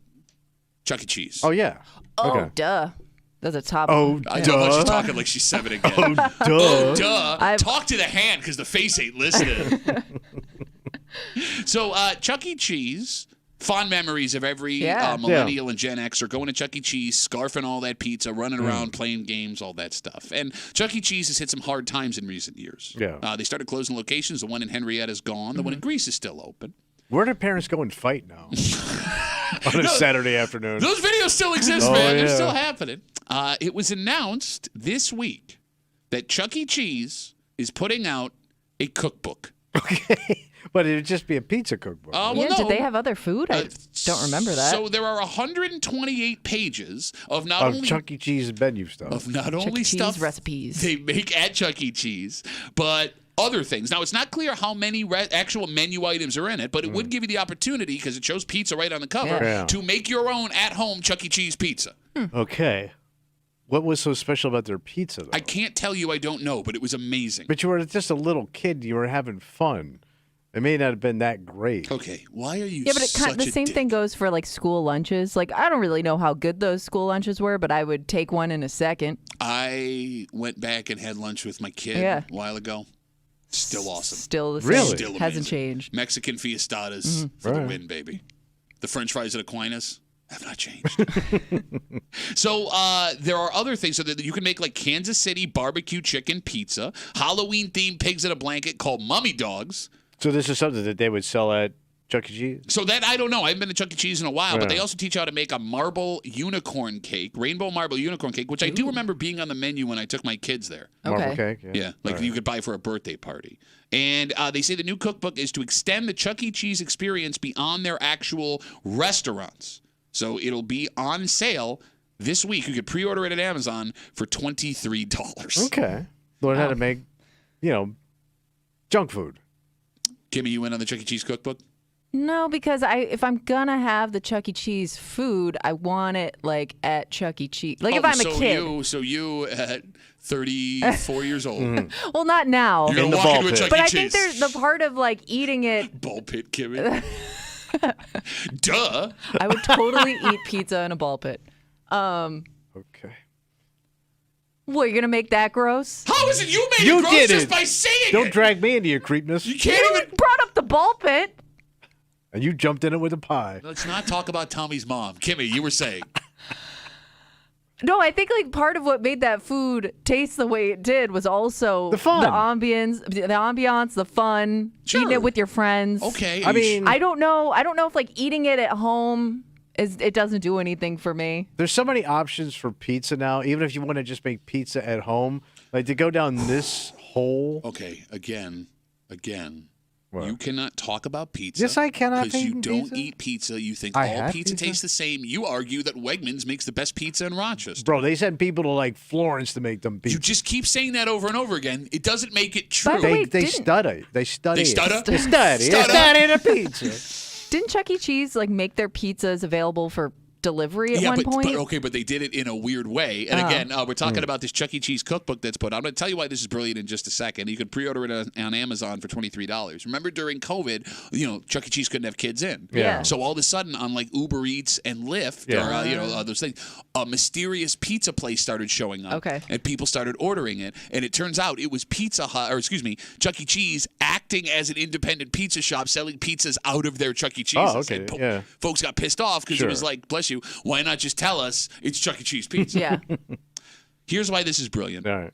And it's exactly what Kimmy just brought up. What'd she say? There are folks that want that nostalgia blast, Gen Xers and millennials. You want to go back. And some folks don't have kids. Like I can go to Chuck E. Cheese right now. I can take my kids. I don't look like a giant creep. Yeah. You can't. No, I can't step foot in there. So if I want to have that nostalgia blast and see if things still taste the same, and we've seen, Tommy, a massive increase in folks that want to work around the kitchen since COVID because everybody got back into it, this is the only way I can do it. Okay. I wonder if it's going to taste the same, though. They Like, can't. it's it's not being made in like their oven. Right. Or, it's going to be slightly different. It's going to suck. It's going to taste like you made it. And she's absolutely right, man, because you can't recreate that how they do at your house. It'd be like me going to go home and make a Big Mac. It ain't going to taste the same. Okay, but if the only way I can get that is that, I'll do that. It's a lesser Mac. It's a Big Mac. It's a lesser Mac. It's a slightly smaller Mac. Yeah. And this is going to be a lesser Chuck. Kimmy, let me ask you this. Let's say I was going to have a 90s nostalgia party at my house, right? And we're going to put on the Power Rangers in the background, and we're going to wear Bugle Boy jeans. We're bringing it all back. And I'm going to make food out of the Chuck E. Cheese cookbook. You wouldn't come to that? I would definitely come to that. There you go. Yeah. And by the way, don't let your husband find out about this, because he's, one, getting into cooking again, and two, that boy ate him some Chuck E. Cheese pizza. He must have been too big for that place. What do you mean? I mean, he was a big boy, wasn't he? He's always been a big kid. Yeah, he's a big kid. Big old boy. Big kid. Because I remember there was like weight limits and like you were too big to go on some of this stuff. Yeah, there was. Thanks for bringing that back. Wait, were you chased were you not allowed on certain rides? There was They had like that little roller coaster thing, right? Yeah, that was there. You couldn't go on. I don't really remember. I have like certain memories of certain things, but I don't remember the place as a whole. Too fat for the ball pit. So there was a Discovery Zone like place on the east side, and I can't remember what it was called, but I remember it was a kangaroo logo. Mm-hmm. And they had like a smaller kids like tube area. You know what I'm talking about? Where you can climb through the tubes. Yeah. And I got stuck in one of the like tubes. a piece of cholesterol. Yes, I did. I got my knees jammed up in my chest, and I tried to back out, and I couldn't move forward, and I panicked.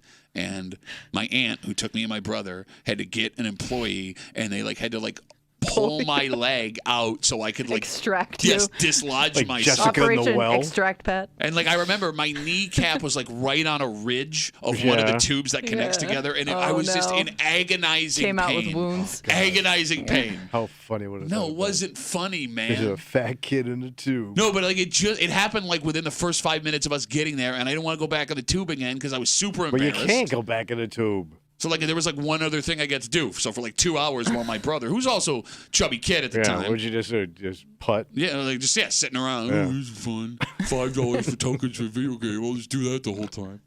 Oh. Let's take a break. All right. But at that time in your life, you have dreams. Sure. Right? And nobody's going to fault a 8, 10, 15, 20-year-old kid for having grandiose dreams and doing something great. Tommy, you believe, though, once people hit a certain age, those dreams need to go away. You are done. Right? You're too old. And you go further, those people that hold on to those dreams, you look at them as sad. Yeah. Because it's not, if it hasn't happened, it ain't going to happen. Oh, that's not true. How do you know? And what you think is going to happen, you too old for that happening. Okay. So guess what? It ain't happening. That's what's happening. One man from our area begs to differ.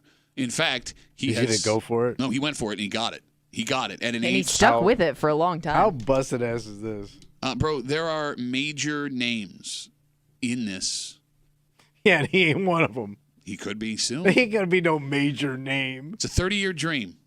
Nobody with a 30-year dream Should I is a save major this name. for later, just in case? Yeah, this guy could blow up. Because, Ooh, Kimmy, this is one of those things, too, where you could be whatever age you want. Nobody really sees your face. No, you're right. No one would know that There's you no are. age limit. Yeah, at all. But nobody else has done it at this age, I'm guessing. No, that I don't know. We're going to tell you what this man from Rochester accomplished. Local dude? Yep. Hey, come on. After trying for 3 decades. And Which means you suck.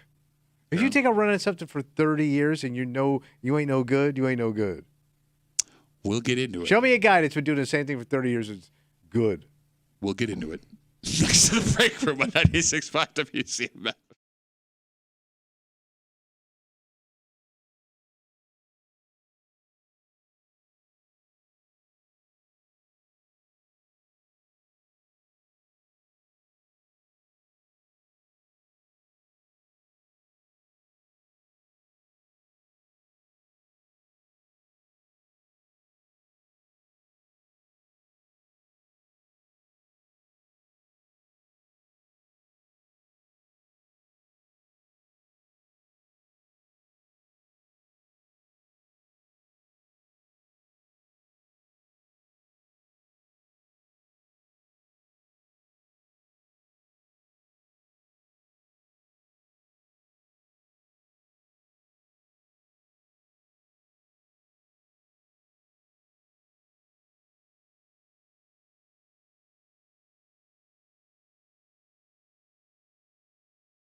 This man is an inspiration to everyone listening to this show. This guy sounds like a real hero, man. And he's from right here in Rochester. This is such a cool story. Okay, Pat. don't be a dick. I am so excited to hear about positive stories from our area. Don't be a dick. I'm not. I'm not because you know what this good. is? This is going to be nothing but jealousy. Jealous. It's going to I'm be not nothing but jealous. jealous. You don't even know What's what you're he going to doing? be jealous of. He's a guy who never gave up in his dream. That's what America was built on. Old men not giving up on their dream. He was a man who was kicked in the teeth over and over again. For a reason. A man who once seemed like the best time of his life, the best years were behind him. But with 30 years, I'm guessing so. And he's making his biggest impact on the world now. Wow. And because of what he was able to do, you're already hearing it, Tommy is going to hate him. Tommy doesn't even know what he's done, and he already hates him. No idea. Never again, Tommy, will you be able to sit in this room and crush the dreams of anyone past this prime when this guy is just getting started. Okay. So has he hit? I think so. Okay, that's not an answer. It seems like things are in motion. You're hanging out in the break room? Is that bad? No. You're hanging out in the break room. Rochester's Classic Rock 96.5 WCMF. Just after 9:25, 9:30. All you folks doing dry January. Just a couple of hours left, Oh, that's baby. right. We'll get to it just after 9:25, 9:30 here in the break room on CMF. Mike Cunningham is from Webster. And Mike has had a dream for a very long time. What's his dream? For the last 30 years, he's been writing a movie script. Why are you laughing? This is every comic we ever ran into had a sitcom or a movie they were working on. Pitching it, right? Yeah. So the story is called The Christmas Letter, and it's based on true stories of letters Mike had written with a pen pal who lived in England. Oh. And he talks about the story on News 8 that was on earlier this week on News 8. While he was working on this movie, he was also working regular-ass jobs. He worked as a freelance writer. He worked for the DNC as a copywriter for a little while. Okay. Back in 2007, he was let go from the paper. And he talks about in the Why news. would they let him go? He's a good writer. You're not a good speaker. Mike talks about how being let go from the paper was hard, but he kept writing this movie. All right, so it's based on his pen palship with this person in England. This according to the story on News 8. Now, when he was done writing his movie, he hit the pavement. What's the movie? I just explained it to you, you idiot. It sounds boring as crap. Well, does it? I hate everything. It sucks. I'm not Dear even gonna... Dear Mike, quit writing me these letters. They're going nowhere. Look, lad, you're not good. Put down the pencil. Did you just turn into Arnold Schwarzenegger? Yeah, he doesn't know what he's doing. He's lost it.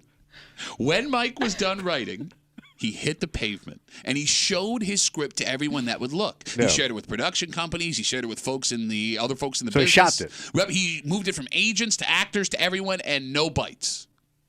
Until... This book, movie, letter story.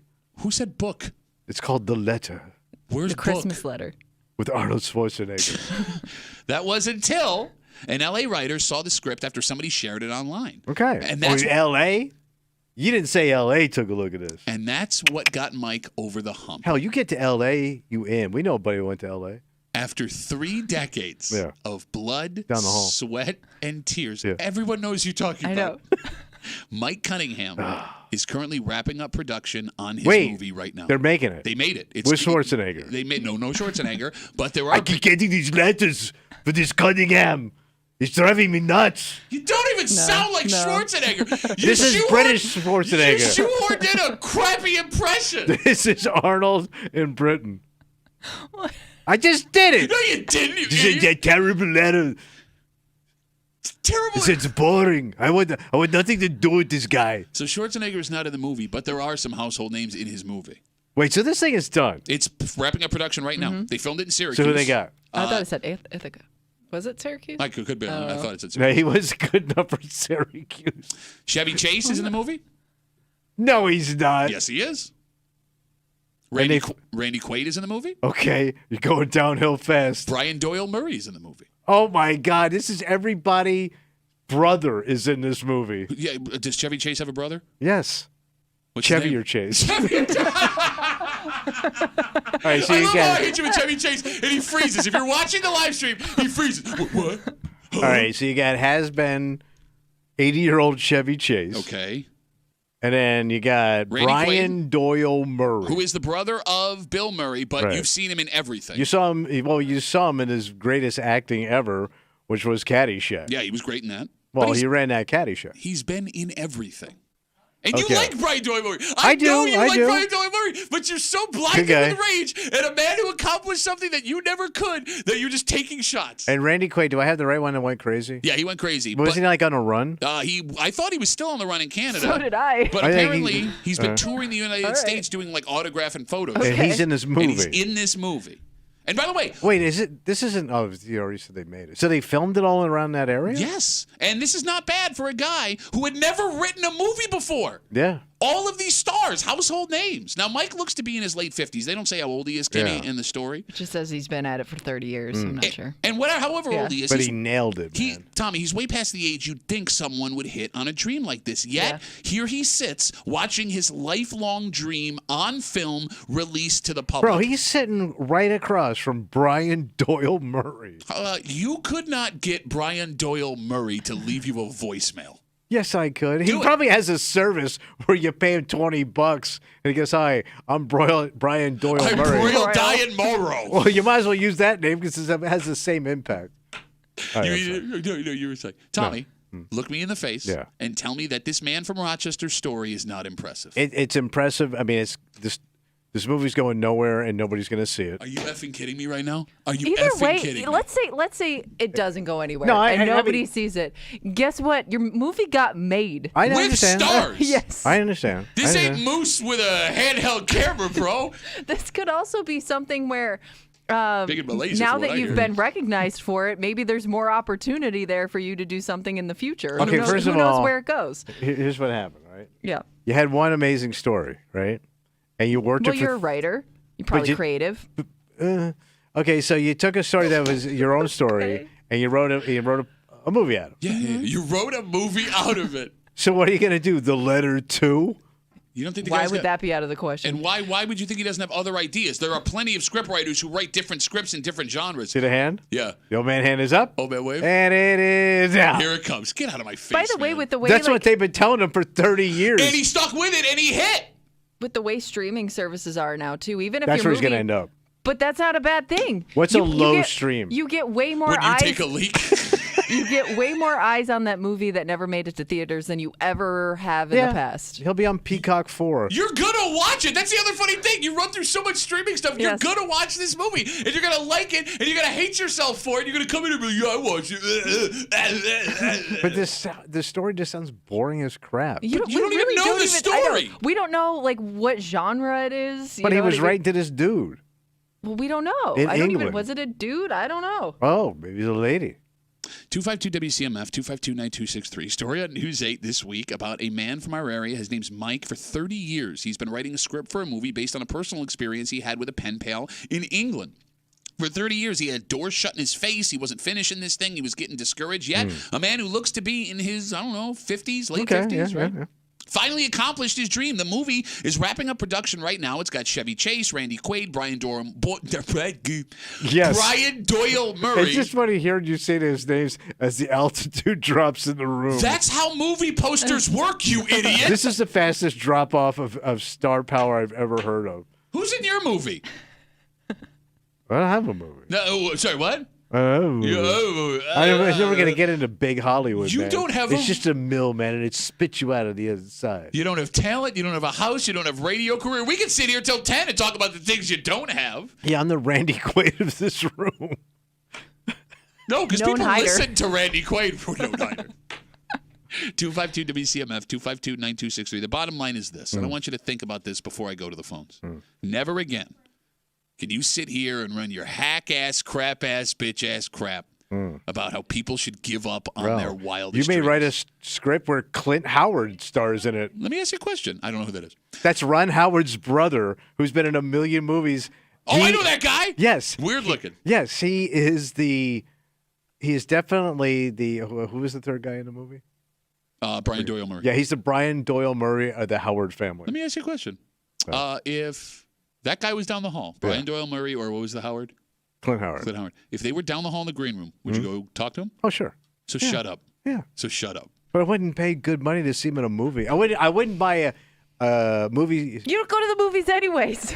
So What's the difference? But back in the day. And Kimmy, nobody asked him to spend money on this movie. It's Well, not. you better be asking. It's not whether or not you would like the movie. It's the fact that he stuck with it. That's it. And he did it. He accomplished his goal. You've never accomplished a goal in your And life. if he came down here and said, this movie was a success. We're gonna do a spin-off. You want to be in the movie, Tommy? Oh yeah, yeah, I want to be in it. 252 WCMF. I would fit right in because I'm the lowest brother in my family. They couldn't get my brothers. And we got Tommy Muley. Again, you haven't been saying much about Chevy Chase. Yeah, but Chevy Chase is a super has-been. Super has-been? He's had one of the most phenomenal careers, but he's like 80 and losing it, man. Okay, maybe that's what the role called Yeah, for. who knows? Well, he's going to nail that role. 252. Well, I know a guy who could back him up if that goes south. Bloated and old. Let's talk to Barber. Hey, Barber, what's going on, buddy? Morning, guys. Mike Cunningham was a couple years ahead of me in school. He graduated in 80, so he's the early 60s. Okay. But they've been filming in Utica and in Illingen in the Mohawk Valley. Okay. And it's for the next couple of weeks. They're not just wrapping up. They're just getting started. And I do believe they just added, I don't know if you know comedian Brian Posen. Oh, yeah. He's very famous. You would know him if you saw his face, Tommy. It's Brian Posehn. Brian Posehn. Yeah, he was just added to the cast. That's big. I've been looking on Google, and I just can't seem to find Tommy Muley on IMDb. Oh, no, he's on I Am a Douche. So, hey, Barber. Big douche. Barber, this is impressive, right? This is snowballing. He's going to parlay this. Who is this comedian? Brian Posehn. You've seen him before, and you like him. It's probably one of your style of comics with the wide mouth and everything sucks. And I've read multiple times comedians say that of all the Murray brothers, Brian Doyle Murray is by far the funniest. No, he's the one you can afford. That's what it is. He's the food stamp WIC coupon of that family. Come on, he's in Caddyshack. He's in charge of all the caddies. Yes, and he was in Caddyshack 2 for a reason. Okay, Jackie Gleason was in Caddyshack 2. Does he suck? Jackie Gleason was Or not Jackie Mason. Jackie Mason. No, and he sucked because Jackie he was Mason is the Jackie Gleason of Jackie Mason. because they couldn't afford Rodney again. Barber, knowing the guy, you going to go see this movie? Oh yeah, definitely. Everybody from our hometown is super proud. This is a big achievement. All right, super proud. We'll see you there. And and again, the Caddyshack relate. Tommy was that kid Judge Smale's nephew. I would take it. Is the kid going to eat his booger or not? That was Tommy growing up all the way. Come on, kid, take your time. Spalding. That's his name. Spalding. Tommy is Spalding. Get your foot off the deck. Barber, thanks for the call, buddy. Have a good rest of the day. I love how you're like, oh, these been a bunch of washed-up has-beens. You're quoting a movie that's 40 years old in your current job on the radio. You no-talent-ass bitch clown. Bitch clown. 252 WCMF 252-9263. I see you guys on hold. So let me ask you this then. Yeah, go ahead. Tommy, because you are the expert on all things that are dreams. Mm-hmm. What is the age where someone needs to give up on that pie-in-the-sky dream they have? If you're in your mid-30s and nothing is caught on, mid-30s, you got to drop it. Huh, Wow. Why would this Weird that man you put it at that number. arbitrarily choose mid-30s? Oh, it just seems like my time. Yeah, Kimmy, I know this guy. He had a great job Yeah. cutting meat. Yeah, we heard he made a lot of money for the time. Yeah, so he did, absolutely. Job security, he wasn't going anywhere. He was stealing from the police blind and had been promoted and demoted 3 times, yet he still had a gig, so he wasn't going anywhere. That man Chasing a dream. He burned the boats, right? Quit that job, went and did stand-up comedy terribly for what, 17 hours? Fool. The guy was a fool. I don't know who you're talking about. And then he gets a job at 34 in radio in a town he's just never been got to. in. And it's amazing that that man picked 35. You did this, you idiot. You are this guy. Can I go back to that meat room? And I would argue your dream you had to put a lot more work into than this guy who could probably still do another job while, you know what I mean? What he was doing. It's one of those dreams that you can continue on with as long as you want. It's just a matter of somebody recognizing it, right? Like the work's already been done. Like you had to completely change your life and risk everything. And like an idiot, okay, I'll go tell jokes. This will be fun. I'm going to be on Carson next to Brian Doyle Murray. That would be the night I would get. I bet she's been on Carson. No. Kimmy, can you Google, has Brian Doyle Murray For ever been what? on Carson? What do you mean for what? Bro, he was never a star. He was Bill Murray's brother. He wrote. He was a good writer. Okay, yeah. I bet she's been on Carson at least once. Because he wrote Caddyshack with his brother. It's based on their story loosely and their family growing up in Chicago. That is not true. You It is just true. made that up. Caddyshack was co-written by Brian Doyle Murray. It's a lot of that scene, a We got lot ourselves of a that family face dynamic standoff. was about the Murrays. Shut up. I'm going to the phones. 252 I'm telling you. If you're just joining us, we're talking about this guy, Rochester guy. His name's Mike Cunningham. So we just found out he would be in his early 60s. Yeah. 30 years he's been He'd be writing. like my age. 30 years he's been writing a movie about a personal experience he had with a pen pal in England. The movie is called The Christmas Letters. He finished it. He shopped it all over the place. And everyone was shutting doors in his face. Finally, right around in L.A., got a hold of it. The tenacity. They're producing the movie. Chevy Chase, Randy Quaid, Brian Doyle Murray. In his 60s, he is accomplishing this lifelong goal. Let's talk to Russ. Hey, Russ, what's going on, brother? Hey, how you doing? I went to school with Mike Cunningham. Good dude? Yeah, in this movie, Tommy, you'd love it because it's about those weird Christmas letters that say, "Oh, my family's so cool." And you're like the tiny Christmas letters. You'd love how crazy those letters are. Bro, he's right, man. Like, this movie's going to hit. Says, I'm finally going to make a letter myself and to make my life just as good as those other people. Oh, so and he makes up his stuff about his life in the Christmas letter to send out it to everybody, and wackiness he's ensues. tired about all those other letters he got. You got it. Tommy would love the cynicism of it, and it's like Christmas Vacation. That's what I got. How do you know all this? Movie. Oh, because I've been following it on Facebook. Because I went to school with him. All right. It's got the Look inside now info. Tommy's getting pissed because he likes the No, idea, it sounds like but he some- can't loop around and say he wants to like it. This sounds like some Tim Allen fluff piece. Russ, thanks for the call, buddy. Have a good rest of the day. Yeah, we should be so lucky. I know. Yeah, I know. Oh, it just sounds like a guy who's worth like $500 million from all the franchises he was a What are you part of. going to do now, Tim Allen? This is the funniest part of this whole thing. What is It's it? because, again, if you're watching the live stream, you're hearing this man describe this movie to Tommy. And Tommy goes, "Oh, I can see it in your face. That's actually a pretty creative idea because I do hate this thing." But now you have talked yourself to a point where even if this is entertaining, you can't like it. Well, I'll crap on it. Yeah. I like to think I have that kind of talent. No, you have no talent. You No, have I can zero... crap on things I actually like. Kimmy, let me ask you this question. Oh, she's in. No, that's not what I'm asking. You're still young in the tooth, short in the tooth, as they say, Tommy. In your head, what age should you give up on those pie-in-the-sky dreams? I think if it's a dream that you can pursue on the side and it doesn't take away from, you making a living, I think you can pursue that as long as you want. But there's a point where if you've met somebody and they were still plugging away at something for X amount of time, you'd have to go, bro. But there are people that sometimes pick up those dreams later in life, whether it's like writing a book or you know what I mean, something like that. Where I wouldn't really that would make sense to me now that you have life experience. Now you were pursuing this dream. Oh, yeah. And by the way, You know what I mean? even if you are pursuing this dream and it's not like taking away from your life to a point where you're feeling, even if it fails or doesn't ever get off the ground, why is that a bad thing? Don't we all need things to get us out of bed every morning? And you know what, man? What's wrong with trying? That's what I'm saying. And trying to do something. But you know what, man? You go be you.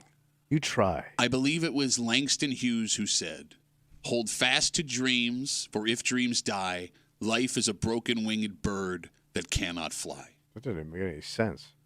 Yeah, it's over. You're not getting off the ground. If you Of course a broken winged bird don't fly, I don't Langston. think you listened to the first part. Yeah, Kimmy doesn't know who Langston Hughes is. I bet you she knows more than you do. Who's Langston Hughes? The writer. No. Yeah. He used to go maim birds. And then he wrote about him while smoking. He wrote about himself while maiming birds. Yeah. Okay. Tell me, what gets you out of bed in the morning? I don't know. The sun. No, because you're up before the sun, you idiot. Well, I want to beat the sun. Even the sun wants a couple hours without you. My job. No, okay. And you enjoy doing your job. Love doing this job. It gets you going. Yeah. Okay. Well, a lot of people don't have jobs that get them excited. That is so true. So if I have a job that I got to go to that I don't hate but I don't love, or it makes me miserable, right? If my hobbies are only things I can do in my spare time, why would I not have this fantasy? Okay, but here's one of the problems you're forgetting about people that have long-term busted-ass dreams. Mm-hmm. And it's not so much the person. It's the people around them that have to constantly hear about your goddamn What about book. things that you may bet? Like we talked last week about that woman that was in the baking show, stuff like that. Like what if, you wanted to pursue something like that? But how about you got to constantly hear about it? Like if you live with this are you dude for getting 30 cookies, years. though? But you don't get no cookies. But let's say every 2 months he's telling you about, I got this agent I'm going to go meet, and it doesn't happen, and it doesn't happen, and it doesn't happen. You got to live with that dude. That drive you nuts. Okay, but let me put it this way.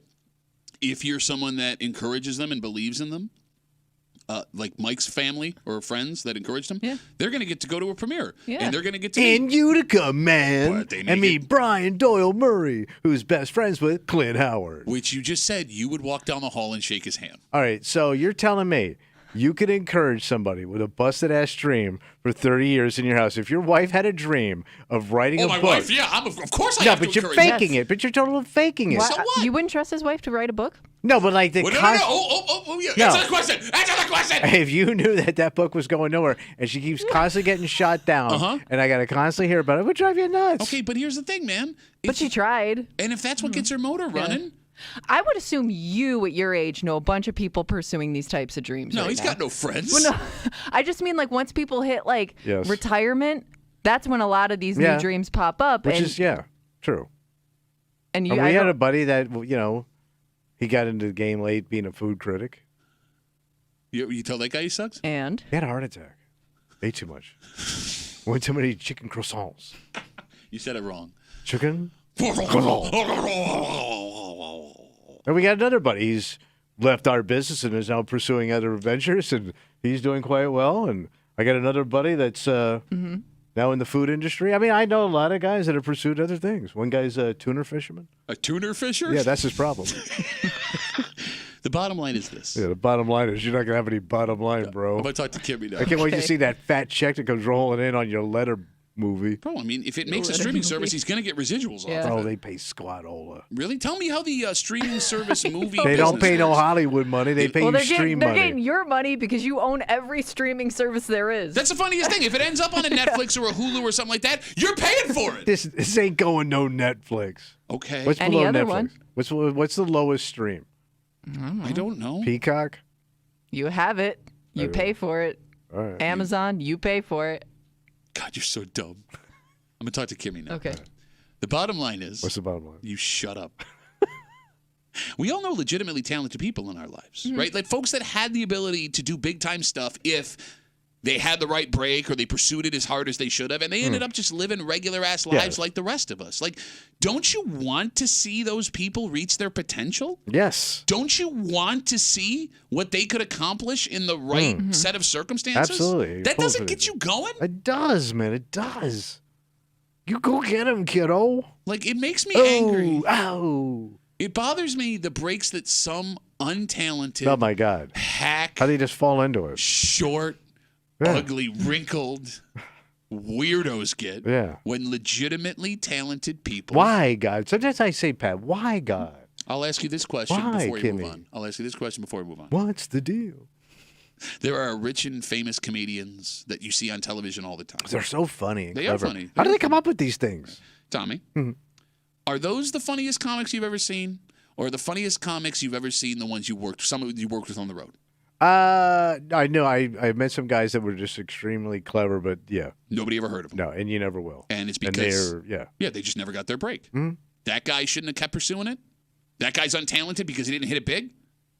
Are you asking me the guy that I knew? Yeah. Or the guy that Guys back in the day that we saw on the road where you'd sit in the back of a club and you'd hate them and love them at the same time because they were way more brilliant than you. Yeah, and they had were talent just you didn't amazing. have. You had never seen a comic that was this funny, and that man or woman never got that break. Should they have quit? Yeah, probably because they were just so self-destructive. Like I was amazed. Like the guys that had the drive, that were go-getters, and then there was these dark loser types that were so funny, but you just knew they were never going to make it, man. I mean, I'd rather be a dark loser type that's funny than a dark loser type that's not funny living in my wife's house in Pittsburgh. And hating everything. I don't hate everything. This sucks. Just crapped on this movie and this guy this entire 20 minutes. Listen, I listened to the pitch, and it's not for me. Okay. Your letter movie. This wraps up Tommy's jealousy suckfest. Go to a movie. I'm going to have to read it. With Schwarzenegger. British Schwarzenegger, from what I understand. I can't believe you keep making these movies. You're losing it no good. Give me Clint Howard. Yeah, sure. This guy wrote That's a movie. a brother I can wrap my arms around. This guy wrote a movie, but can he do 3 of the same crappy British Arnold Schwarzenegger impressions in 20 minutes? Can he do that? You're on the finish line, ladies and gentlemen. If you participated in this, just a couple more hours, you can pop that bottle or open that can Right. and buy. But, Kimmy, I would think that after Pop going... that can. After going this long. Mm-hmm. You might be getting into habits that you don't want to break, right? And that's just it. Like, if you feel good. Yeah. Yeah, but there's always that little voice in the back of your head. You might definitely be looking forward to Friday. You're the only person I know that did this, Tommy, and felt worse. I'm little Clint Howard in your head. We'll get into it next to the break room. 96.5 WCMF.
It's the last day of January today. Is it? And for most of us, it just means we move into February. Yeah. But for a select group of people, it means that you are just a few hours away. From what? Going back to the fun and the good stuff. Mm-hmm. That is, after this whole time, if you want stuck go to back. it, yeah. You're hanging out in the break room, Rochester's Classic Rock 96.5. WCMF, there are only a couple more hours left of Dry January. Drop the flag, baby. For the 3 people that don't know what Dry January is, it's no drinking any alcohol for the entire month of January. You quit. And it started out as a way to dry out after Thanksgiving, the Thanksgiving to New Year's booze run. Yeah. But now it's morphed into somewhat, Kimmy, in recent years, a test of self-control. Yeah. A challenge. Yeah, a challenge, if you will. So tell me, I know you hate the idea of Dry January. Yeah. Even though no one's ever asked you to do that. Mm. But folks who have done it, they say they've seen some major benefits. It's a quick and easy way to lose weight. Yeah. You save yourself a ton of money. Oh, yeah. Studies over and over again show you get better sleep when you quit drinking. You have no more potential hangovers or lost days from partying the night before. But, I mean, Tommy, I know you're right. The call of booze can be very strong. Oh, it never leaves you. I am curious, and if you're one of these people that did this, 252-WCMF, 252-9263. If you made it a whole month without drinking, and you are seeing these benefits. And you feel great. Yeah. Do you go right back to it tomorrow? Do you wait till midnight tonight and pop open a bottle of something? Do you swear off alcohol because now you have a better life? It's a good question. I mean, you did, because I wonder how many people start Dry January and fail. You shown that you're dedicated to this for a solid 4 weeks. It's a long time without drinking. I mean, probably got into some healthier habits. You'll never know how long a month is Yeah. till you stop drinking. So how long did you go? Your wife made you not drink for how long? Well, We no, went- he was still drinking though, right? No, You just No. cut We back? stopped for a little bit. Oh, I yeah. thought like you were just not drinking as much. No, we went like about 2 months. Two Oh, wow. months? Okay. Yeah. Tommy would come in every day and just complain. You're the only person I'm feeling I know better. that felt worse not drinking Yeah. than when they're drinking. Those I are didn't your feel grumpy great. months. I didn't wake up and go, oh my God, this is great. It So had you to- really didn't feel any different health-wise? Nothing like your body didn't have like you didn't have an extra spring in your step? My body always sucks. Okay. I'm old. Well, My that's body what I just mean. suck. You would think you would notice any improvement. I really didn't. It had to be in your head. Like you had to be so mentally dead set against this that you overcame Yeah. all of the benefits of your body. It doesn't Okay. make scientific sense that you wouldn't feel better not drinking for 2 months. All right. Have you ever tried something like this, Kimmy? I don't think so. Not on purpose. Where I was like, I set a goal not to drink or not to do. Yeah, I don't think I've ever gone like more than a few weeks. Because you don't respect men that don't drink, Tommy. What do you do? There's plenty of stuff to do. Wait, what? What do you mean? What are you going to do? You don't drink. What are you doing? What are you doing Saturday night? Going out with my wife, going out with my buddies, playing And doing what? miniature golf. I don't Miniature know. golf? There's a Kill me thousand now. things to do. There's nothing to do and you know it, man. Like Saturday night, you're going to go out with your buddy. Let's say you got a buddy in town. Okay. Oh, buddy. Yeah. Meet me out Friday night. We're going out. Okay. All right. What we going to do? Let's go to the bar. And do what? I'll have a Diet Coke you can drink. Oh, my God. Sucking Coke at a bar? Not in like the fun early 20s way. Like I feel like Pat kind of does that a lot because he has his cheat day. Yep. Yeah. And then he's kind of learned to But he ain't happy. not Look at indulge him. the rest of the week. That look happy to you over there? Gone. Gray cap on his head. Eating his salad at the salad bar by Okay, himself. he does look forward to that. I do. I'm very excited Yeah. about my salad now. I'm getting hungry. I know. All right, look, I'll say this. What? You knew me back in the day. Fat and happy. You were on 24/7. I drank a ton. And everybody loved being around you. Oh, is that true? Everyone We're loved all me your to death? friends now.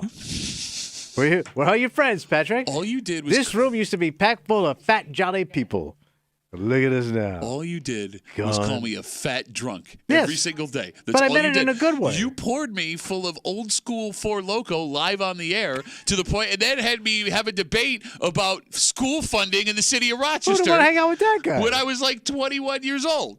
But you know it's a struggle, brother. Here's what I'm getting at. Like when I was on the road, I would drink a whole bottle of Jägermeister to fall asleep every but your night. breath smelled great.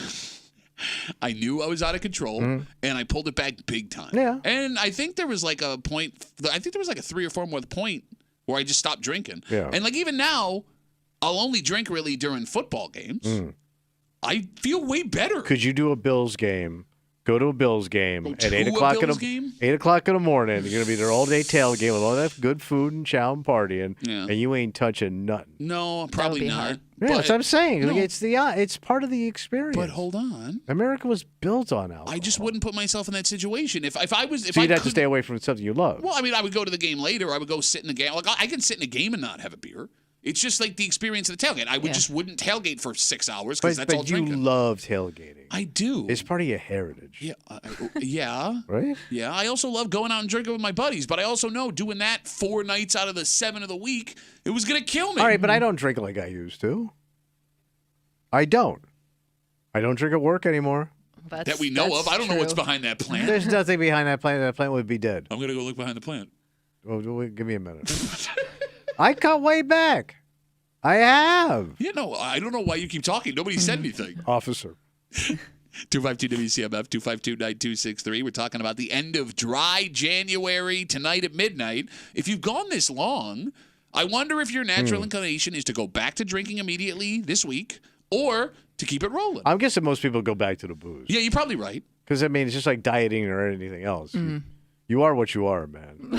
Well, I think it's more, like occasions, things like that are probably the hardest to keep away from. Well, it's not only that. It's more than that. And I'll just say, and I see you guys on, give me a sec, just from personal experience as you were bringing it up, right? Like, it was mostly my family where I was like, all right, I got to stop this. I got kids on the way, whatever. Yeah. But, like I've told you, when I went to Detroit and I was without my family, it was a horror show. I ended up getting drunk with an outlaw biker gang in a bar in Greektown in Detroit, one of which I'm still texting with during the Lions run this year. Yeah, I think I might be in the gang. When I went to Kansas City a couple weeks ago. Oh, yeah. It's a drinking town. It was a disaster. So when I'm away from my family, I fall right back into my old habits. It's not so much, Kimmy, the health benefits for me. It's looking at my family being like, I don't want to be that guy around them. Okay, yeah. That, and you're also in like almost like vacation mode in those situations. Like anytime you like travel or somewhere else, I think like that's an instinct. I don't know how you vacation. Like if you're going to go on a nice vacation and not have alcohol would be really hard. Like to go to a nice hotel, the beach. Yeah. How could you take a cruise? Oh, yeah. Because it's nothing but booze and you're food. Right. Yeah. That would be hard. And you'd have to suck on some like mocktail. Why do you say it like that? Because that's what it is. It's a mocktail. You just said mocktail. I mean, pregnant women do it. Yeah. Yeah, but as soon as that kid comes out, mama's boozing it up. Put that on a T-shirt. Well, I mean, she can't even, but that's even hard if she's breastfeeding. Good point. You got to pump and dump. So you can't drink when you're breastfeeding? No, because it goes through the breast milk. You have to. If you drink, you have to give it time. No, I mean, it's like a little. Look, I know it's your like mother, an Irish coffee. I know your mother did it, and that's why we're in the situation we're in today. 252 WCMF. Let's talk to Ryan. Hey, Ryan, what's going on, brother? Morning, guys. How are you? Good, man. What's up? Good. So I didn't do a dry January, but I did it about 2-3 months ago. I had just one day. I just stopped, just in general, just there, and turned into weeks, which turned into that amount of time. I kind of want. I don't want to, but I side with Tommy. I saw no changes. Really? I saw no change. I kept going. I was still at the gym 4 or 5 times a week. Eat just about the same, semi-healthy. Just bench here and there, a little bit. Saw no improvement. Saw no change at all. It's just moderation. How old are you, Ryan? At the time, I was 32. Okay, all right. So you're right. You're at that age where it would have made a difference. Man, that's weird. You got plenty of drinking days ahead of you at 32. The best ones aren't even there yet, bro. He's trying to talk. You won't even. You're peer pressuring a guy you don't know who's trying to tell you a story that he called up to tell us. You were saying, Ryan. Yeah, no weight difference, no more, no less, no. I mean, I felt the exact same weight. I mean, I don't really drink during the week as much anyway. Just like if you're going out. All right, well, Ryan. All right, well, I mean, I guess it is. I guess you different tried for everybody, it, right? yeah. I mean, good for you, Ryan. But like anything, everyone's body's different. Everyone's things different. We all process things differently. I don't know how you do it every day, you Duffy. I don't know how you do it. You just can't. Sentence. I'm just trying to have one sentence. No, I know. One day they're gonna find him dead in the studio. One day, the happiest day of my life. Like that mouse this morning. The cameras go black for 30 seconds. Right. Get a text issue. Something happened there. All of a sudden, there's one less body, there's one less loud mouth talk. Ryan, thanks for the call, buddy. I appreciate it. It's just like a pool of blood from your chair out the door. Jesus Christ. Oh, what happened? It's a terrible story. You scared? How did he die? You scared? Oh, Probably bludgeoned. tell you what, why don't we go to commercial? We'll find out. Come back, wrap it up, tell you what we're doing tomorrow next to the break room. On CMF.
It's going to be Rapperoo. Howdy, old hump day Rapperoo. For a Wednesday break room CMF that makes tomorrow a Thursday. You know what that means. Oh, I know what it means, but we're going to bitch it out. That's right. We got a bitch voice theater coming at you. And there are some people just west of us that are dealing with one hell of an issue.